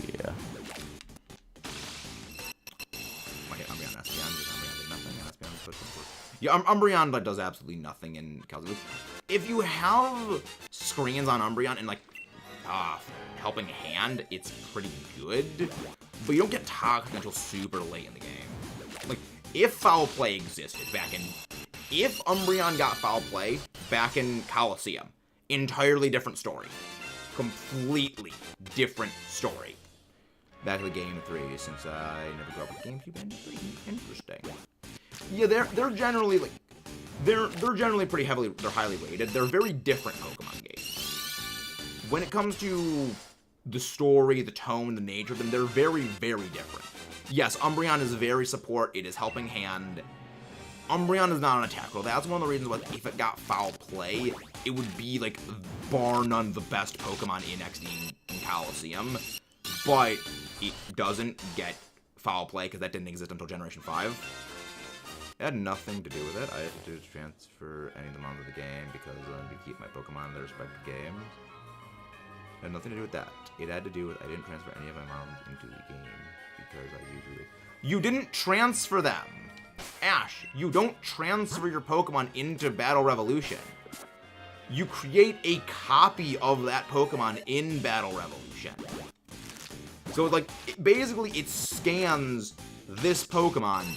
So it's like I have my team, like, it's got my Empoleon, my Dialga, my Staraptor, my Milotic, my Gyarados, and, like, my Garchomp and my Togekiss. I connect that game to Battle Revolution. It downloads those Pokemon, and it puts a copy of them into Battle Revolution, so I can use them in Battle Revolution. Because Pokemon don't gain experience in Battle Revolution. It's literally like the battle boxes from the modern Pokemon games. It's just, this is a Pokemon that you can battle with in the game. And you can do whatever you want with it in the Pokemon in the other games. Fundamental misunderstanding of how the game operates. That is a skill issue. That is a skill issue. I didn't need something like that.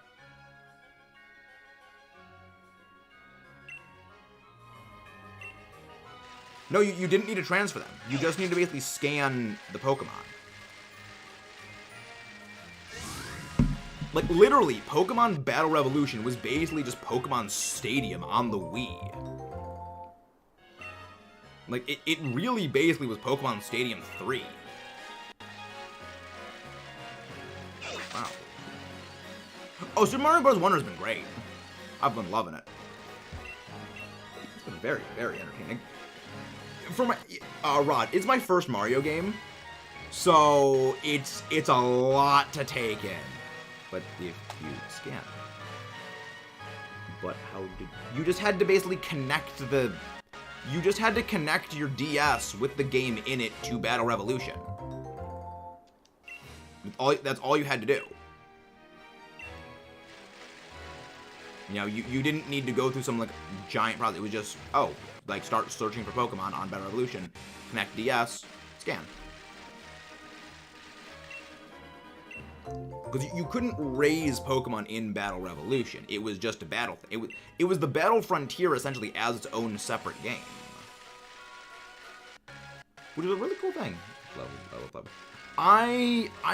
I've never really been a platform player. Like, I've been trying to get into playing other games. I played Metroid about 2 years ago for the first time. Played Kirby about 3 years ago for the first time. Played my first Mario game. Well, again, like, literally a month ago was the first time I ever played a Mario game. Oh, 2 months ago, actually, at that point. Yeah, it's been a and my brother and I never did that. We didn't have. If you had a Wii and you had a DS and you had the 2 games, you had the capability to do that. My brother and I were able to figure that out, and we're a bunch of idiots. That is a grade A skill issue right there, Ash. Remember, we were younger than you when we did that. So we were able to figure that out. How did you not? And again, guys, if you haven't done so, please don't forget to leave a like and subscribe. You don't need Wi-Fi! You don't need Wi-Fi for it. It connects straight to the Wii. The DS connects right to the Wii. It doesn't go through Wi-Fi.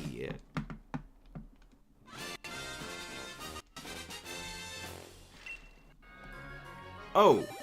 Snap. Thanos snap? The first time I played a Zelda game was actually about 5 years ago. So, like, basically, if it wasn't Pokemon or it wasn't Call of Duty Zombies, I basically didn't play it until about 3 years ago.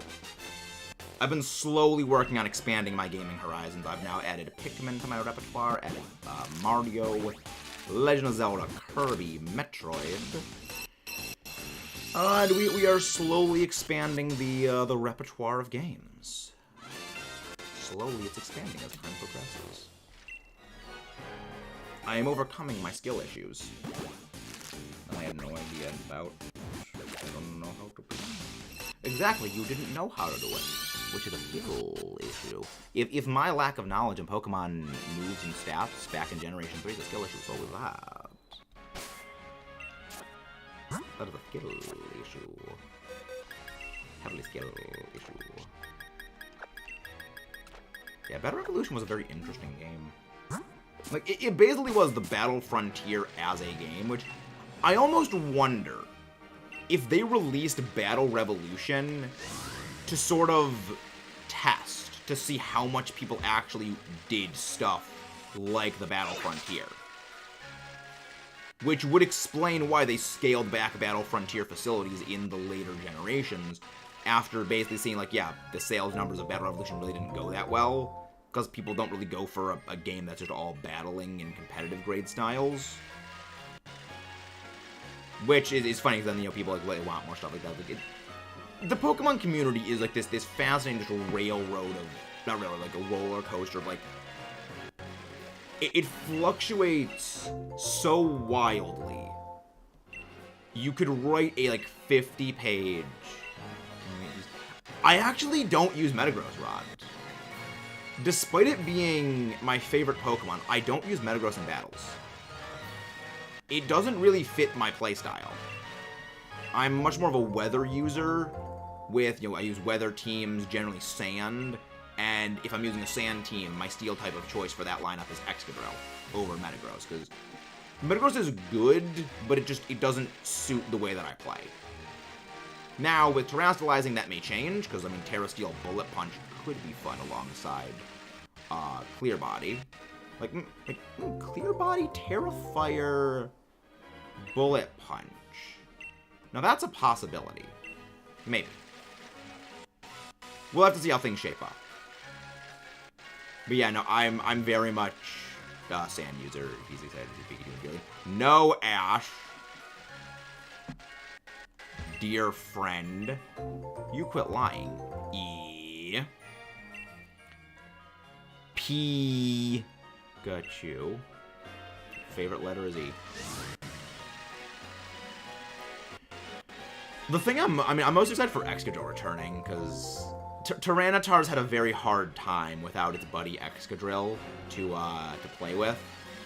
And when Excadrill returns, Tyranitar is gonna go from, like, non-existent in competitive all the way up to, like, one of the absolute best.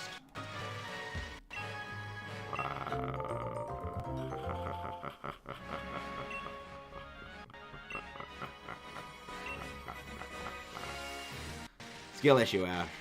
Skill issue. Like Bambi. No! Bambi should be hunted down and turned into venison. Bambi should be turned into venison.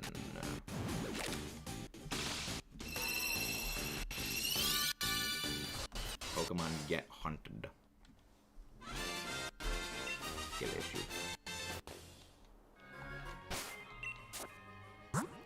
It is extremely funny, Ash. It is incredibly funny. So I will continue to laugh. I will always continue to laugh.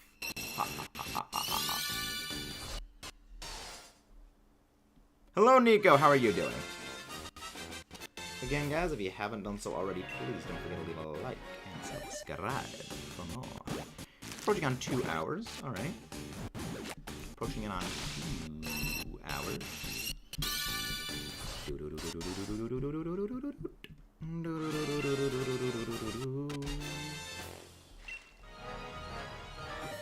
No E.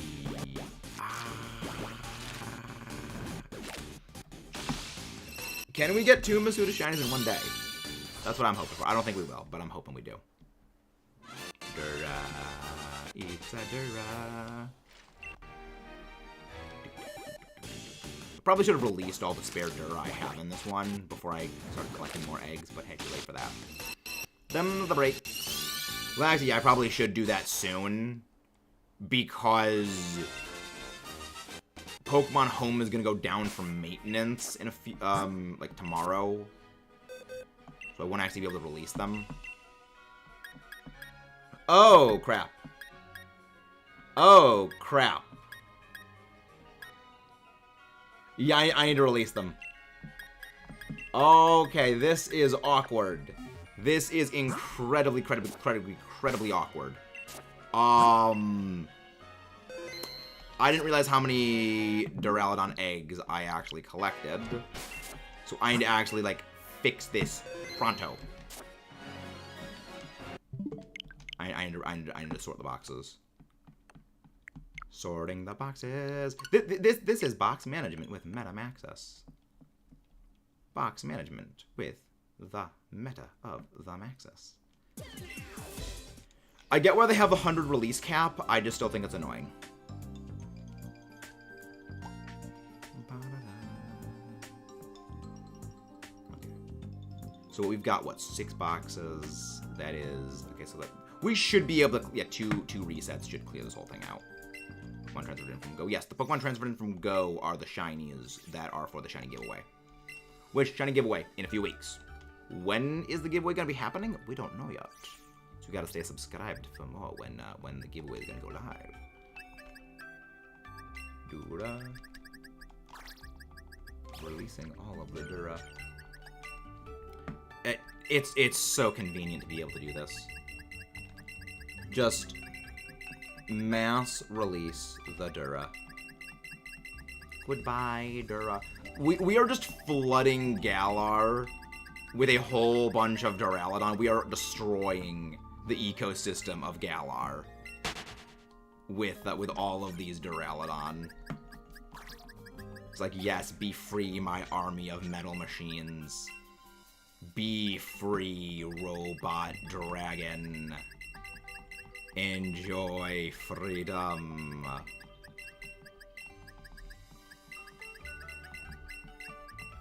Just destroy all of it. Just recreate Godzilla movies. Ah, there's one that's missing. Recreate all of the Godzilla movies, my pets. Recreate all of the Godzilla movies. Do it. Do it. Do it. Do it. Yes, yeah. Box management with Meta. Box management with mistakes been having made. Dura. It's so fast to be able to do that. That would take like an hour to have done all of that beforehand. Back in the days before Home, that would have taken forever. Releasing the Dura. Delete. Yeah, it's so fast. It's so much better. I don't know how we survived without this. We managed to, though. You go there, and there we go. Yeah, I need to really sort the rest of these boxes. I can probably leave some of the Dura still in the box if I can't release all of them, but I think we probably should have enough to get all of them. If there may be like 10 left over, then... No, we got them. We got all of them. There we go. All Dura. Yeah, 50-50. Goodbye. And, you eggs are coming with me. You go there. I need to keep the boxes neat and orderly.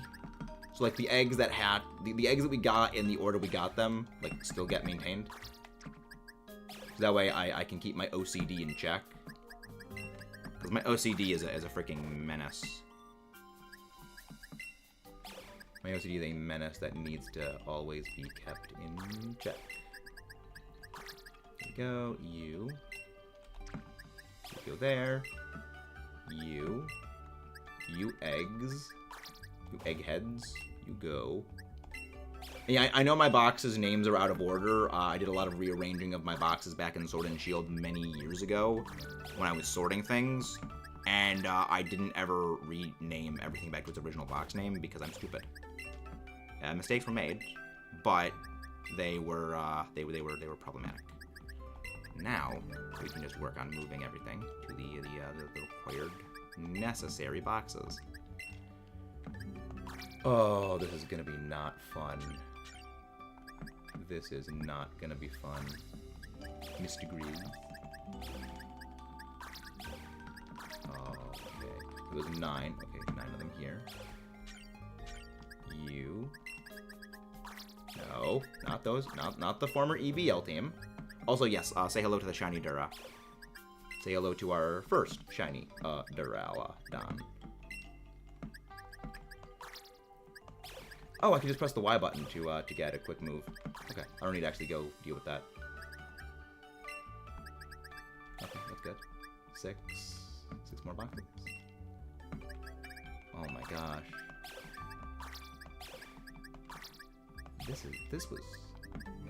This was horrible. I completely miscalculated because I think yesterday when I was hatching off screen, I actually remembered to not collect any more eggs because I needed to have more space. I didn't have any more space, so I need to go release everything. And I just never did that. Also, this is my box of shinies from Dynamax Adventures and other miscellaneous purposes in Sword and Shield. We have a lot of shinies. You reverse there. Yeah, the Jinx we got while helping... That was when we were helping Anxious get his shiny... shiny... Zygarde.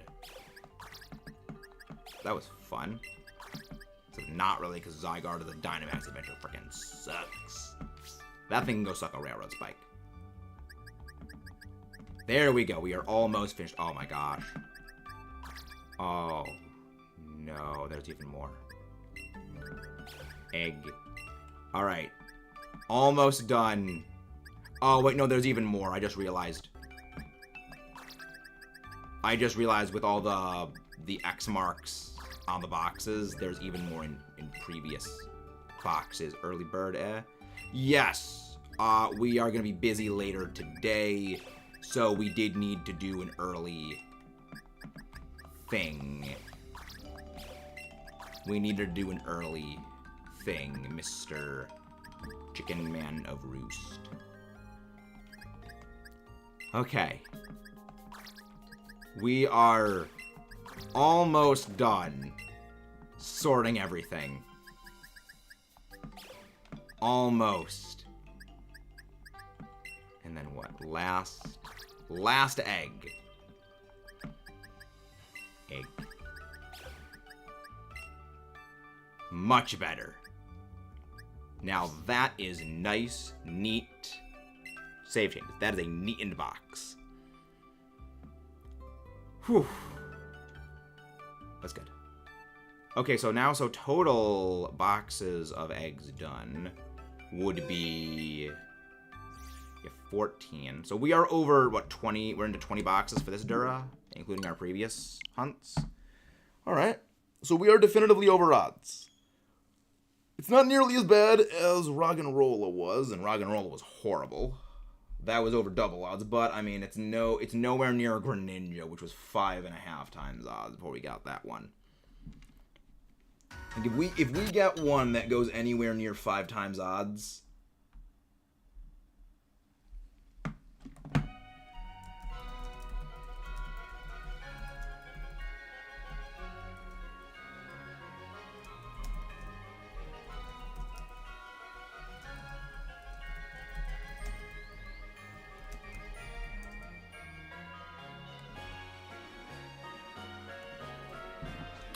All right. There we go. Ah, nice. Nice, neat, organized boxes. This is what I like to see. All is now right in the world. All is now correct in the world. Much, much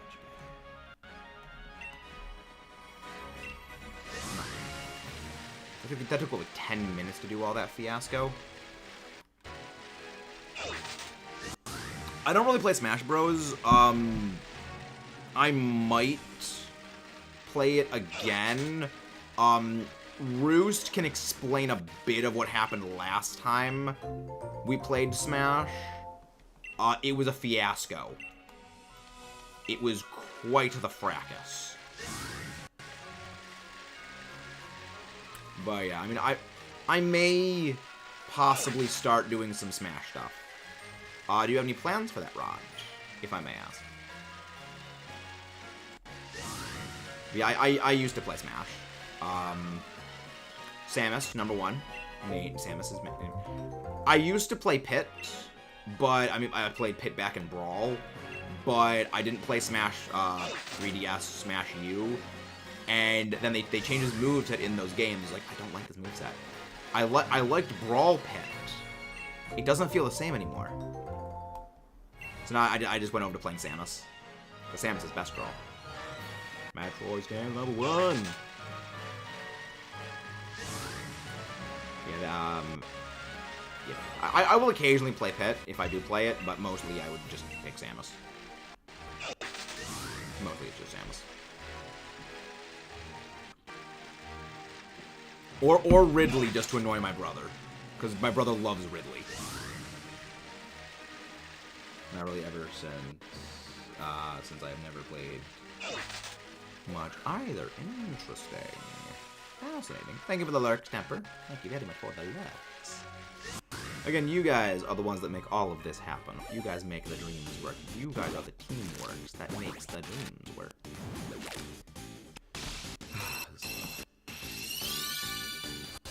Dura. Dura. Yeah, I don't think we'll get 2 Masuda Shinies today. So we went through... How many boxes of Masuda eggs did we go through for MIMIKYU? Just to check. So, 1 box. Yeah, we went through 2 boxes of MIMIKYU eggs. And on the last box, the last batch of the second box is when we got the shiny. So that was maybe 6-7 boxes of eggs for MIMIKYU. That would be about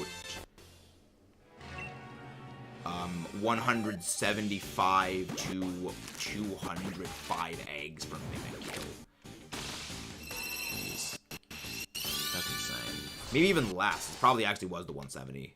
won the 175, because I don't think we catch too many boxes of eggs of Mimikyu back on the first time we hunted this.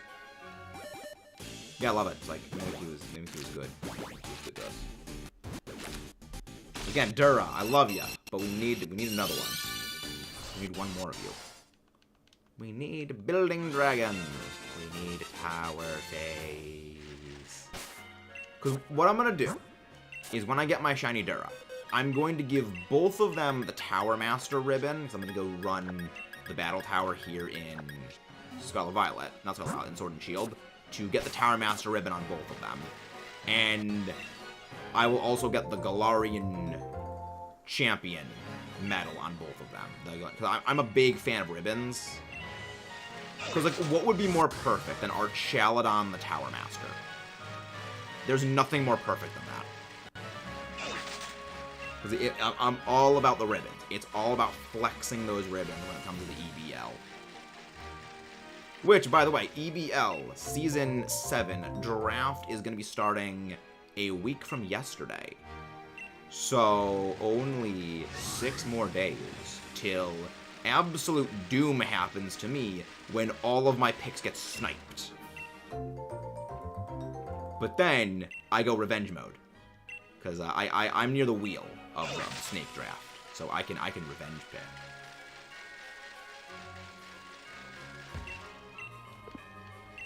We already know what Ash's first pick is going to be for the league. We know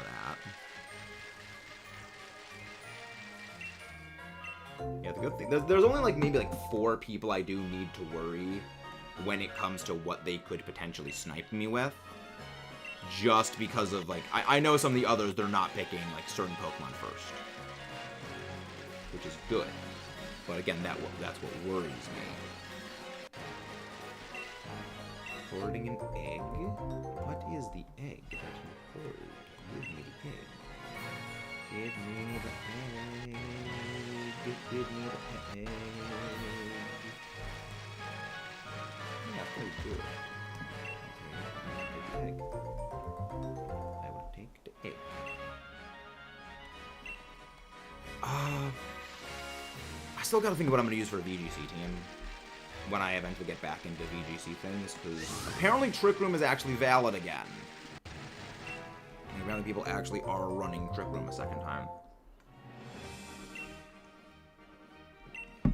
I guess maybe it just took a while for Urshifu counters to be found, so that way people could actually start running Archaludon again. Or maybe they just do take Terra. Well, then again, even Terra Grass wouldn't protect it because it gets Ice Spinner, and like it still doesn't protect against close combat because close combat still nukes. We'll figure that out. We'll figure out things. Oh, yeah, it's gonna be fun. It's gonna be fun. And unsurprisingly, Fluttermane is still top queen of the metagame.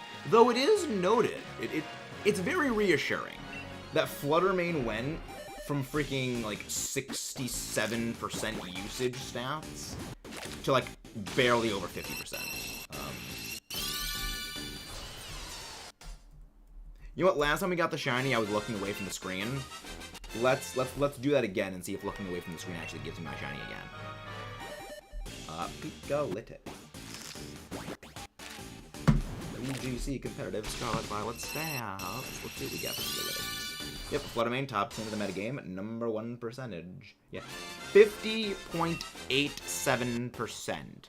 Compared to near 70% a few months ago. That's really good. Iron Hand is second. Interesting. Really? Ogerpon Wellspring? Ogerpon Wellspring at number 3. Number 4. I guess maybe it's to counter Blandurus. Oh, wait. Also probably Urshifu. Yeah. Yeah, because Iron Hands is its best partner. Yeah, it's definitely to counter that. My breed Pokemon, I pretend not to care, and maybe it'll shiny. Well, here's the fun part. Something like that actually did happen to me with Shiny Metagross. The reason why Shiny Metagross is our icon is I was breeding Beldum, I was breeding a Metagross to get a competitive Metagross for a thing that I was doing. And I didn't have a nature Beldum to pass down, so I was like, you know what, I'm just gonna breed this because it'll be easier to breed and hatch eggs than it will be to go out, catch a synchronized Jolly Abra. A Jolly Abra with synchronized. And then go and find a Beldum on the top of, like, Mount Hakalani. And then just go the whole shenanigans. You know what? I'm just going to go hatch some eggs and hope I can get a Jolly Nature one. First egg, wrong nature. All right, move on to the next egg. Second egg, Jolly Nature, shiny. I didn't have the shiny charm, and it was not a Masuda Ditto. And I was on the fence at the time about making the channel. And I was like, this is a sign. We are going ahead full with the channel. And so, our mascot is the Shiny Metagross. It is that specific Shiny Metagross, Steven.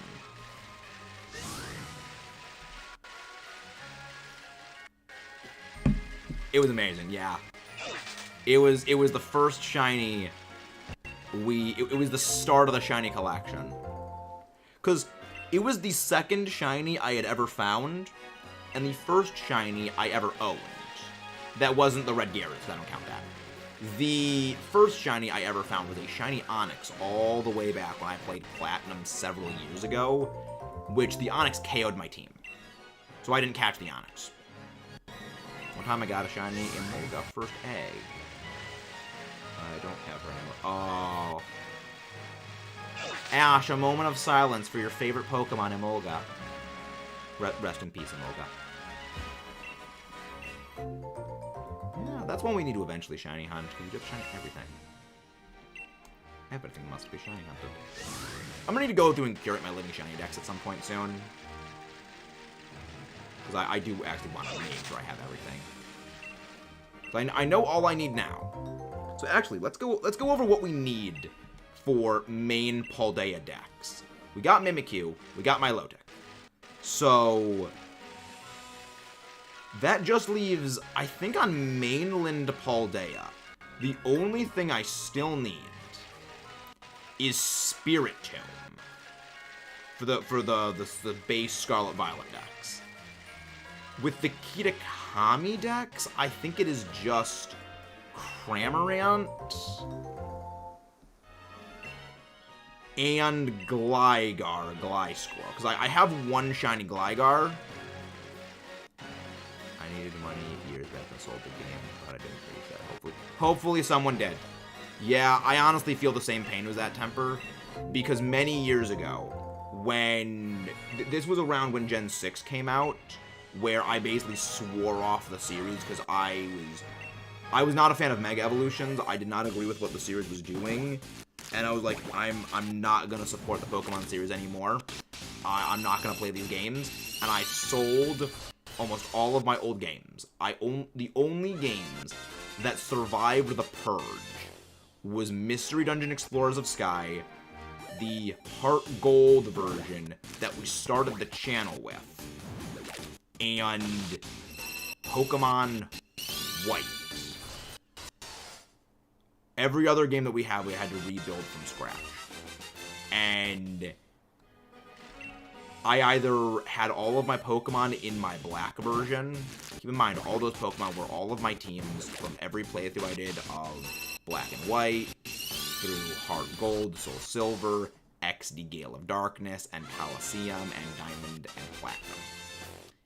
And I don't remember if I reset that white, I don't remember if they were in my Black version and I sold the Black version, or if they were in my White version and I restarted my White version with them still on it. So either way, they were gone. And when I realized that, because I realized that years later, and I was like, where's all my Pokemon games? I kind of want to play them again. And that broke me. That's how I'm going to feel if Kieran dies. He's not going to die. Kieran's not going to die. They don't... Unless your name is Lysander, characters don't die in Pokemon. There's no way Kieran is dead. Oh, hello, Unbound. The Duraludon hunt is going well. We finished our shiny Feebas hunt yesterday, under odds. We finished our shiny Mimikyu hunt. We got that super under odds today. So now we're just going over to Archaludon again. It's over odds, so it's not treating us great. But it's it's going. I had to sell yellow to Crystal Sun. Oh my god. That's... Yeah, it's selling those games is always the hardest thing. Like, Ash died multiple times? No. I mean, Ash, we're talking about the games. And also, Ash did not die in, Ash did not die in the anime. They actually, like, specifically said in the first movie, Ash did not die. Oh, right, yeah, Turo and Sada died, yes. Actually, no, he didn't die. They officially said, no, he did not die. He just got turned to stone. Now, we call bullshit, but that is the official word. It's like with them saying that Let's Go Pikachu, Let's Go Eevee is a mainline game, even though most people consider it a spin-off. It is the official word. We can disagree all we want, but it is the official word, and their word is law. But yes, you are right. Turo and Sada did bite the dust, though. But, depending, they may not have. Sounds like it is. Ash is literally plot armor. Ash is literally plot armor the person. Ash has infinite plot armor until the Pokemon League starts. Then he just gets taken out like an absolute chump.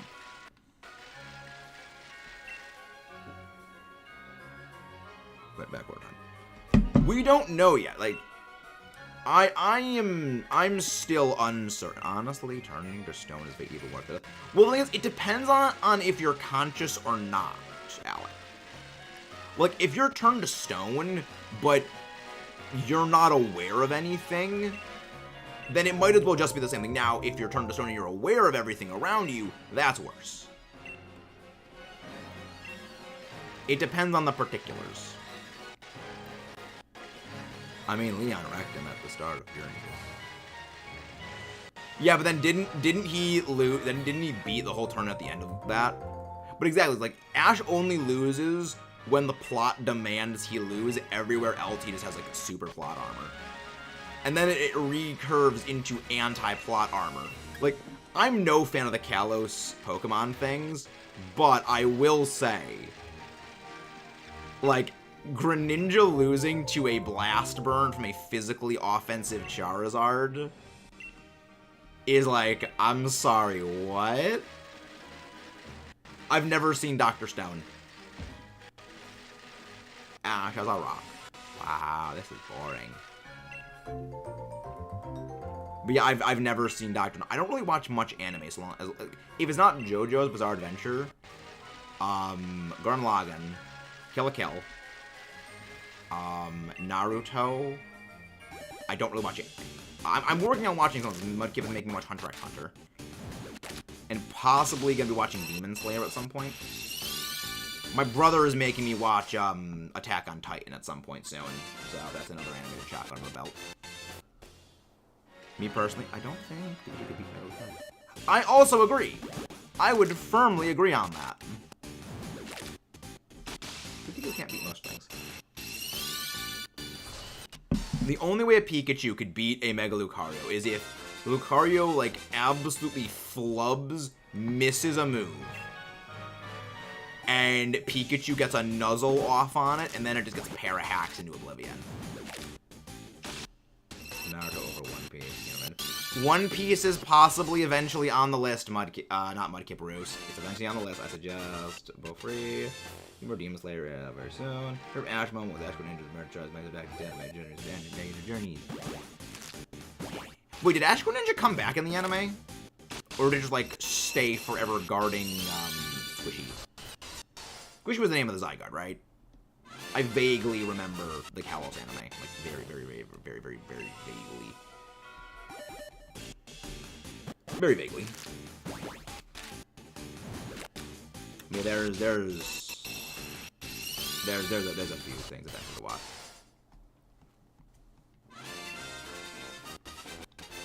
Retcon.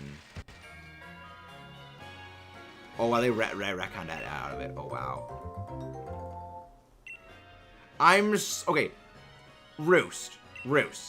Mudkip is the one that always tells me to watch One Piece, okay? When someone tells me to watch One Piece, I default onto Mudkip. Alright. Oh, wow. They just, oh, so flashback it didn't exist. Oh my gosh. Because the thing is, Battle Bond Greninja without Ash Greninja form is actually stronger. Like, because Battle Bond Greninja only increases Greninja's offensive stats, because it increases its true stats by a certain amount. Well, it increases its base stats by, I forget whatever amount it is. But when you convert that over to its true stats, it only increases its true stats by about, like, 30-40%. And increases its true speed by maybe, like, 10%. But when, with the new Battle Bond buff, turning it into just a one-stage attack buff, one-stage special attack buff, one-stage speed boost, that is a flat 50% boost to all of those stats. So if they retconned Ash Greninja out and it's just Battle Bond Greninja with the Battle Bond as it is presently, that's actually even stronger than what Ash Greninja was, because yes, stats are funny like that.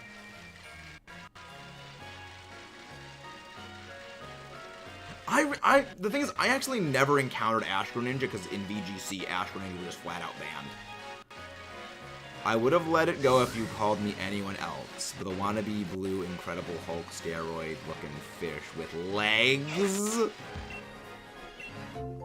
Can you screenshot and DM me that, Roost? Because I need to just send that, because that's amazing.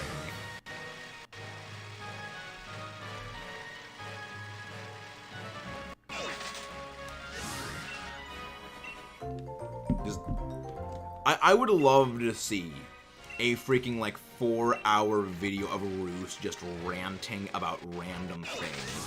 I would watch that. Maybe I will, maybe I can't. Fair enough. But I would honestly watch, like, a multi-hour thing of Roost just ranting about random things. Like, ranting about Petalil, ranting about short people telling them what to do, but not being able to actually tell them what to do. The fact that I'm a complete blockhead. The non-existence of Shiny Altaria. Egg. I watched that. I'd watch that.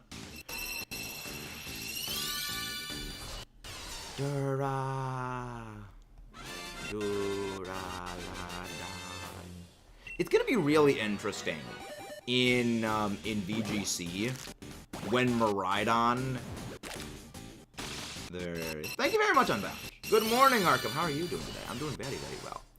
It's gonna be very interesting seeing what happens to VGC when Miraidon enters the battlefield. Because when that happens, like, Amoonguss is going to kind of drop off a cliff because it can't use Spore anymore.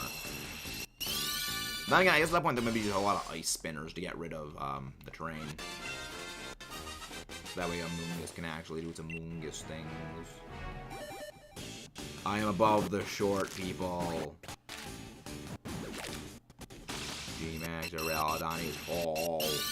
G-Max Archaludon is tall. I mean, it's literally a building. It is specifically based on the British, like, office building, the Shard. So it makes sense that it's tall. So the excuse of why Ash Greninja is so special to replace with, he had a special aura because they removed it from the enemy. Honestly, I still think that removing Battle Bond and replacing it with the new Battle Bond is a good thing. Like, removing Ash Greninja and replacing it with basically the Beast Boost variant it is now, I think is far better. Just because it is more powerful. You know, this new buff is significantly more powerful, and there is a degree of counterplay to it, because now you just use a move like Haze or Clear Smog that wipes away the Mega Stat boost. But the trade-off is, Greninja is significantly more powerful now, and significantly faster. Because the speed boost Ash Greninja got over regular Greninja was, in a practical sense, completely irrelevant. You know, the things Greninja was outspeeding anyway, like, the things regular Greninja outsped, Ash Greninja outsped anyway, and the things that outsped regular Greninja that were threats to it also still outspeed Ash Greninja. So it's like, the speed boost didn't really do anything for it, and the attacking boosts didn't increase as much as the new Battle Bond does. But there's some flexibility in counterplay with things like being able to wipe away its stat boost with things like Haze or Clear Smog. And if you can force it out, well then it loses the boosts. So I like that. Imagine the Indigo disc they added Megas back. Oh, they would... I don't think that would be fun. I did not enjoy competitive where everything was basically 160 offensive base stat with like 110 base speed and abilities that allow you to increase your own damage output even further, or allow you to outright negate counters. I do not. I have nightmares about things like the Megas and the Primals. They haunt my nightmares. Like, I do not miss Mega Garchomp 170 physical attack earthquakes. I don't miss Tough Claws Mega Metagross bullet punches that are just as fast as Lucario. I don't think it would be fun. I don't think it would be fun. Everything would just... It would be one-shot city. Everything dies in one hit, or you lose. I just still showing Pokemon Sword and Shield balls. Don't give. I love it. Like, I'm doing this because I really want to get Shiny Duraludon with the Galar ribbons. Because earlier we were doing some stuff in Ultra Moon, but we got the Shiny Mimikyu in there, so we switch over to this. We're still going to be doing some more stuff in the older games too, because there are Pokemon I want to get in those older games, and just, I do like playing the older games. You know, I'm glad that you guys also do enjoy the older games too. Like, it means the world. Just remember, Unbound, if Megas return, that also means things like Mega Rayquaza and Mega Mewtwo. For a fun fact, I actually did a backwards calculation of what Mega Mewtwo's... not Mega Mewtwo's. I did a backwards calculation for what Mega Mawil's attack stat is. Its base 105 physical attack, when boosted by huge power, is effectively a base 260 physical attack. Keep in mind, Mega Mewtwo's attack stat, Mega Mewtwo X's physical attack stat is 190. Yeah, that's it's a little excessive. And Shuckle's defense is what 230. It's that's horror. That is absolutely horror. Right there. There's a reason why in competitive there was a term called Mawile range, which at that point, that was like the percentage of your HP that a Mega Mawile Sucker Punch would just take you out of the equation. It was basically at that point where basically if a Pokemon fell into Mawile range, you had to consider that Pokemon was just gone. You know, you could not use that Pokemon anymore in the battle because Mega Mawile would just take it out. Oh no, Mega Lucario is not underrated. Mega Lucario was one of the most absurdly overpowered Megas there were, and that says a lot. Remember, it had like, what, 112 base speed, 150, 145 mixed offenses, and adaptability. Adaptability, close combat. Adaptability, bullet punch. You're not really surviving those. No, Gen 9 is not one-shot city. No, because in Gen 9, things don't have 160 plus offensive stats. If things are able to take stuff out with one-shots, it's because they're using either terrestrializing into their own typing, which is a bad idea. You know, Pokemon do not want to offensively terrestrialize. It's better to go defensive. Or they're using, like, something like a choice item. Or, you know, your freaking Calyrex, which is Calyrex. No, Mega Mawile was Fairy Steel. It didn't even get stab on Sucker Punch. That's why it was so terrifying. It was the strongest sucker punch in the game. Yes, it is PFP is P-Wagon. What about Mega Charizard, Mega Gyarados? Mega Charizard was not. Mega Charizard Y was Fire Flying still. Mega Charizard X was Dragon Fire. But Mega Gyarados was Water Dark. Mega Gyarados switched over from Water Flying into Water Dark. Hello there, Aurora. How are you doing?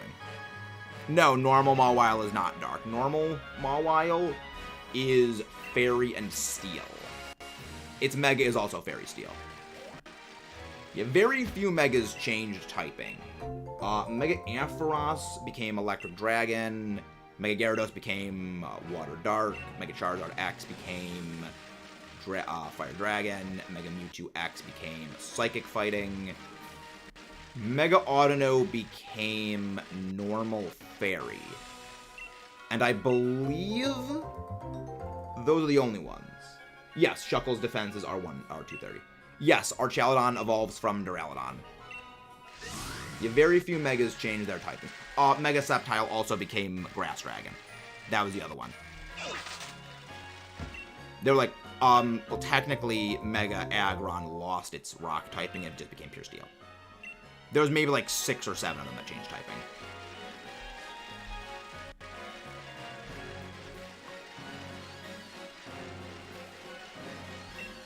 Hey. But yeah, good to know. I'm doing well. I'm doing very, very well. We are gonna be ending off. I don't know how long until we end off. We're probably gonna be ending like maybe 20 or so minutes.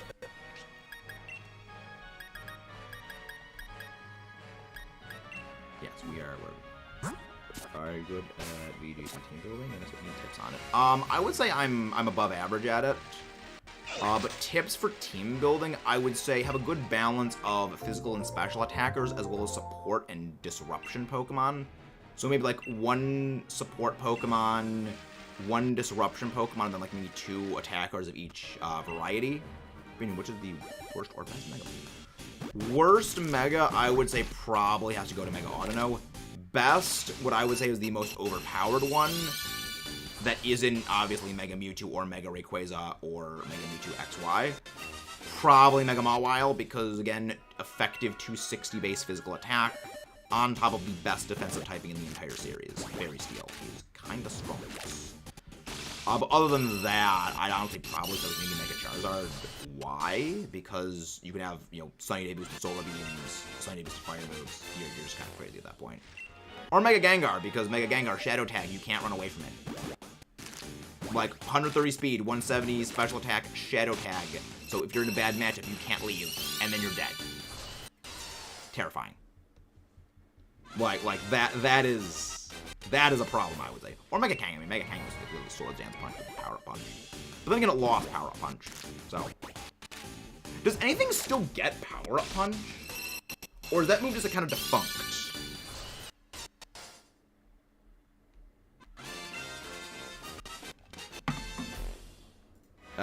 Kayla, kind of something like that shouldn't be in the chat. Like, we can talk in DMs, but certain things not in the chat.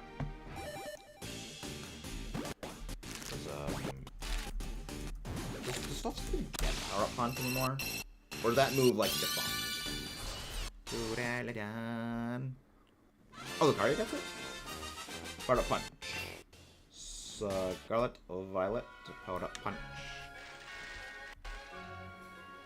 Come on. Load faster, computer. Load faster. Load faster, PC. Load faster, Pokey. It's okay, Kayla. I understand. If you want to talk, we can talk after.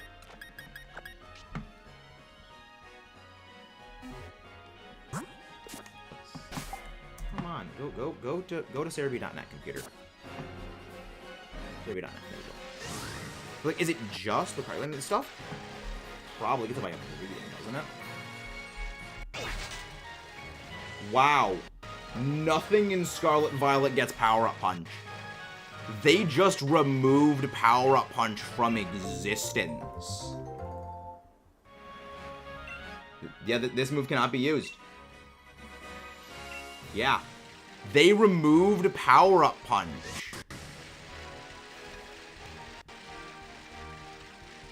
That's a video idea. That's a video to be made.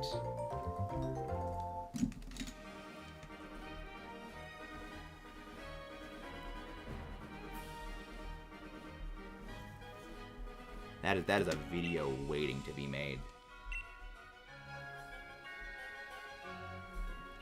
Ooh. Okay, nearly done with my final. Feel free to use these shackles. Nearly free from these shackles called University. Power-up punch on its own was kind of a mid-move. The strength of it was the snowball potential. It was the ability for a Pokemon to use Power-up punch and then just gain more power. Like, you use Power-up punch, and then you get a physical attack boost by 1. Then you can use more powerful other moves.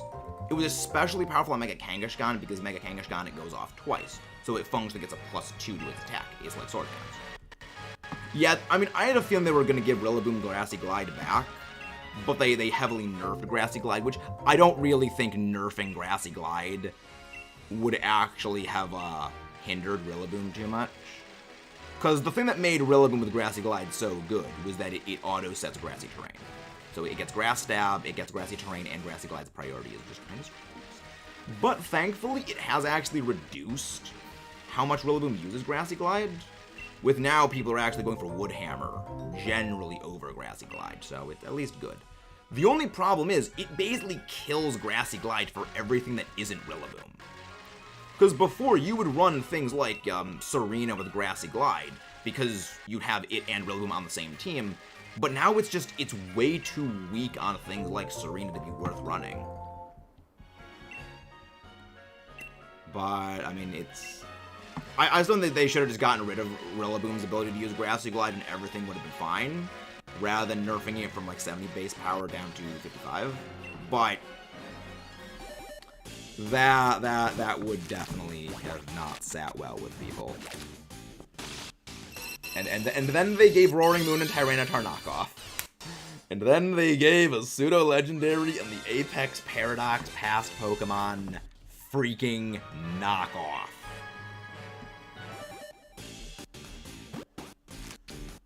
I don't know what they were thinking, but I'm kind of okay with it. And again, if you guys haven't done so already, please do not forget to leave a like and subscribe for more.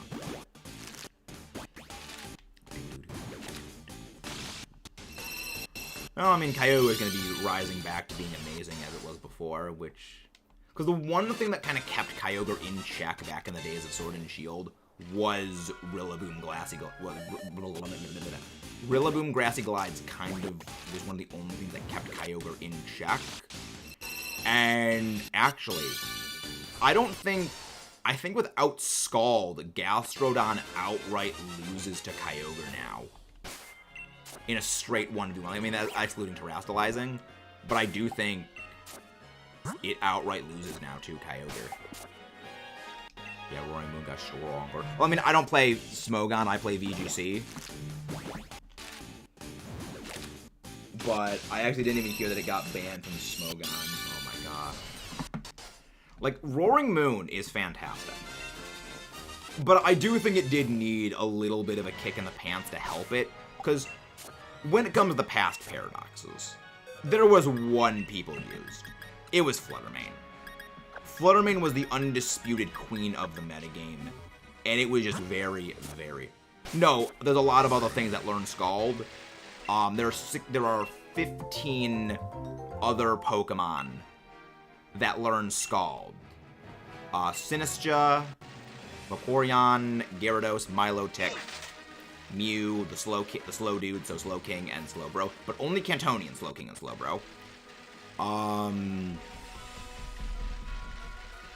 Goodra, Dragalge. Only Kalosian Goodra. Hisuian Goodra does not learn Scald.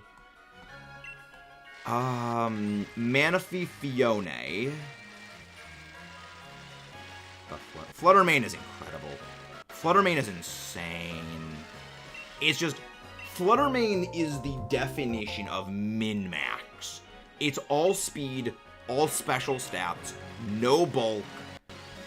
Well, no physical bulk. And even then, its special defense is kind of mitigated by its really, really, really low HP. And it just blasts everything. It's terrifying. There's a very good reason it's 50.9% usage. And the #1 most used Pokemon in VGC right now. It's terrifying. Matt, did you see what Shining Blue is, Matt? He's not Matt Pat. Shining Blue is not Matt Pat. Yes, Walking Wick also does get Scald. I don't think Walking Wick will ever actually be using Scald, though. Because Hydro Steam is not affected by Sun. In fact, I think it's strengthened by Sun, and you're probably going to want to use Walking Wick on a Sun team. Because I don't think you would have both Hydro Steam and Scald, unless they change Scald where Scald doesn't get nerfed by Sun, which I don't think they'll ever do that. You know, I mean, well, I guess if you don't run a Sun team with Walking Awake and you run Booster Energy, maybe you'd go for Scald. Or, I guess if you use I guess if you Rain team, you'd go with it. But I feel like at that point you're so weak to Freeze Dry at that point. But then again, it does also get Hurricane. So maybe Rain team Walking Wake, you'd probably see Scald. There's some tech for it. This is Yugi's grandpa. That I did not know. I did not know he was Solomon Moto. Grandpa Moto.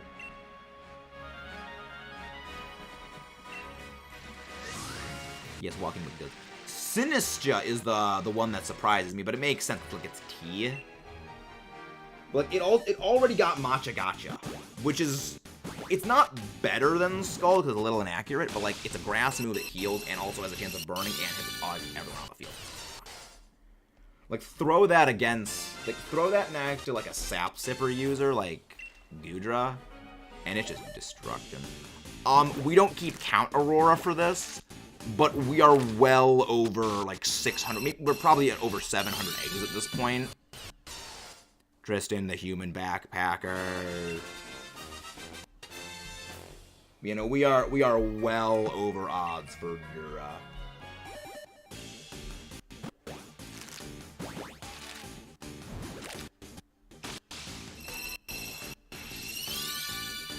But we're probably going to be ending off soon. Because of reasons I'm stopping. We gotta go find some Go-Ray. In your opinion, what is the best wall against dragon types? Fairy. Fairy types. What specific fairy type? I don't know, actually. I honestly don't know. Good question. Yugi is definitely not addicted to 100%. Grass is blue, right? Grass is not blue. Grass is green.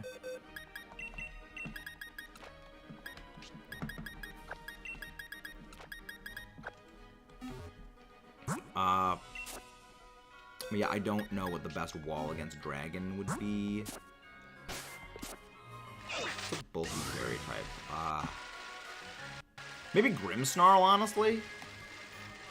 Because, like, yeah, maybe Grimmsnarl. Because it's a screen setter, it's fairy.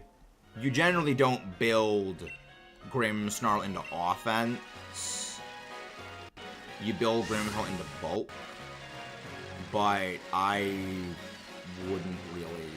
Maybe, I guess probably Zoomer would probably be the best one overall.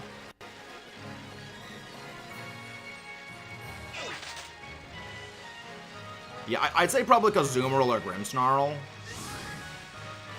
would probably be the best. Because a lot of dragon types do very much like terastallizing into either steel or poison, but then again, Azumarill can't really handle poison. But yeah, that is, I'd probably say that. Yeah, because Diamond Dragons also get like a lot of ground moves. So yeah, there really isn't. I mean, again, it's a Zoomer or a Grimmsnarl. Matt, do you think that will release the DLC Wednesday? Well, the thing is, Viking, we went over this yesterday. It's not releasing early. It's releasing at the scheduled time. It's just we get it on the 13th because it releases at 00 on December 14th for UTC time. When it becomes the 14th at UTC time is when they release it. But it just so happens that when it goes over to the 14th in UTC time, it's still the 13th for us. It releases at the scheduled time always. It's just because of the way the calendar and the time zones work, we get it early. Oh, the funny thing is, I'm playing Pokemon. No Pokemon. In that case, I feel like any fairy type would work. So like any fairy would probably be okay then.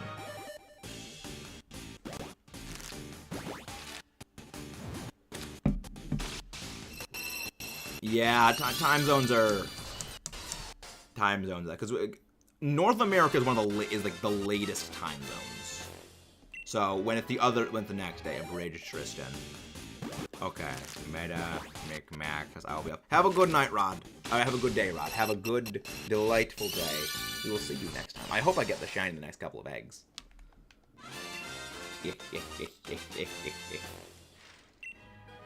Alright, stick to my Zacian. Just go Zacian. Sworddoge.exe Uber. Sworddoge.exe. Zacian was very good to me last season of the EVL. It was very, very good last season. But, I mean, it did get nerfed. So, there was that. So, it's not going to be as good in the next season of EVL. But, that will remain to be seen. That will remain to be seen. Yami Merrick. I mean, Yami Merrick is trying to rival Gene Simmons for, like, the most iconic, like, weird, bizarre tongue moment. Contrary to what people say about Reddit, I mean, Reddit say, America is not the only country on this planet. There are just Muslims, guys. Yep. I mean, America #1. USA #1, baby. But we are not the only one. We share this world with many others. We are one singular group on the pale blue dot. Wait, Zacian is... Yes, Zacian is immune to poison because it is a steel type. It is immune to both dragon and poison. And also resists a lot of things. It's only weak to fire and ground. It's terrifying. That's the reason why I said with Mega Mawile, the best defensive typing in the game. Definitely bad hair day as a person. I mean, I like Yami Merrick's, like, super spiky hair. I like it.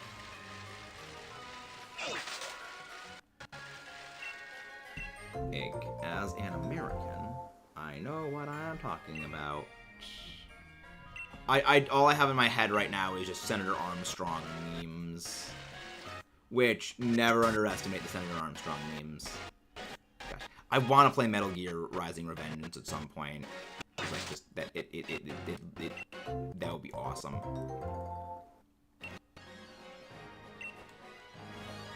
Just Metal Gear Rising Revengeance would be shenanigans.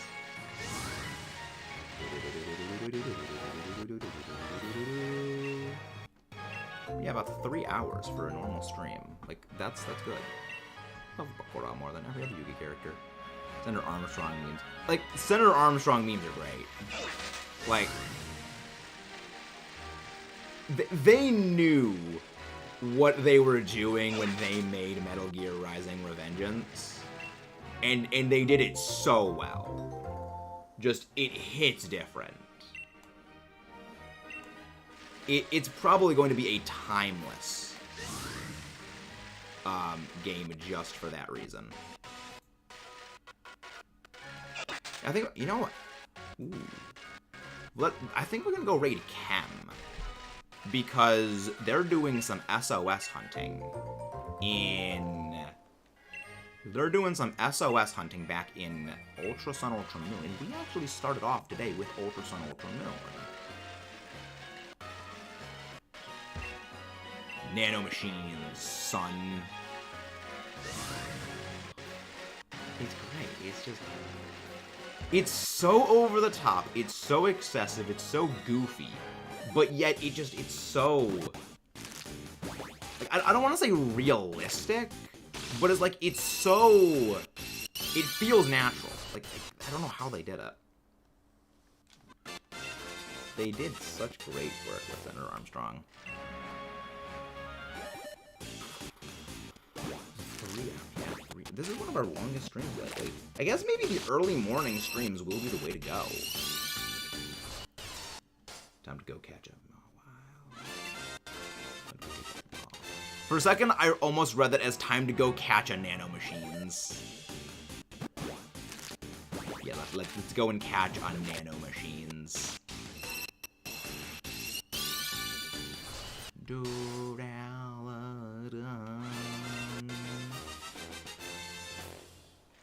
Duraludon. Yeah, maybe early streams would be the call. Because, like, I don't get the same mental fatigue. So, we'll go. Yep, Grookey Indigo Disc does release tomorrow. Just gonna name that, I'm gonna name my Wow Nanomachines. Yows! Go, Mega Nanomachines! Nanomachines, son. So good. So dang good. Yeah, the game just hits different. It just hits different. Alright, yes, we got 5 more eggs. Let's see how many eggs we actually, like, got today. Alright, so we hatched probably, what, 3 boxes of eggs. Maybe 4. Then this one. Then this. So that would be, what, 6 boxes? So 8 boxes of eggs in total we hatched today. Considering the 2 boxes of eggs we hatched back in Ultra Moon with MIMIKYU. Yeah, that's good. That is little under half of entire odds from Masuda. So we are rocking and rolling all the live long day. I am confident we will actually be able to get... I don't know how to do this. My brain would die before I finish 1 box. Like, it's not that bad when you realize the tricks to speed up Masuda hunting. When you use a flame body user and you just basically collect eggs passively as you hatch eggs, it does speed the process up. But it's not something you can pick up quickly. You need some time to get the pattern, okay, this is what I gotta do, this is what I gotta do, this is what I gotta do. And eventually then it just becomes like muscle memory, where you do it on autopilot. Like, I can focus on watching, like, you know, the chat screen right here, and, you know, occasionally glancing up at the screen to adjust my movement. But everything else is basically automatic. You know, it's just pressing the button, you know, knowing how to speed everything up. Also, if you set the boxes to automatically send it to your box and not go, you know, possibly swap out from your party, and do you want to nickname and turning off nicknames, it also speeds up everything. You know, those, again, little things like that really help cut it down, because the nickname and do you want to send it into your PC or do you want to add it to your party thing, that always is a huge time killer. Yeah, but when you get rid of those, like, it speeds it up so much.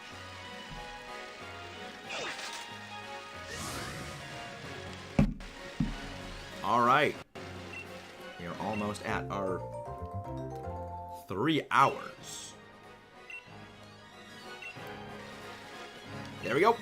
We're probably gonna get on 3 hours. Alright. Let's hack and go.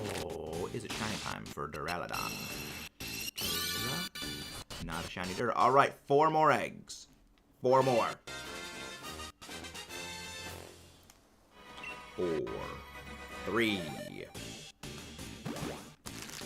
Commander, Gary needs a new pair of buildings. Nope. Nope, nope, nope, nope, nope, nope, nope, nope, nope. Yikes. Yikes. Commander, we need it. Commander, come on. 2 more eggs. Only 2. There can only be 2. And, alright. After this one will be the final. It is dangerous to go alone. Take this egg.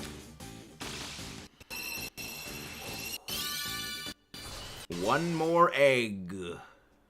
1 more egg. Alright, final egg of the stream. And then we go raid Chem.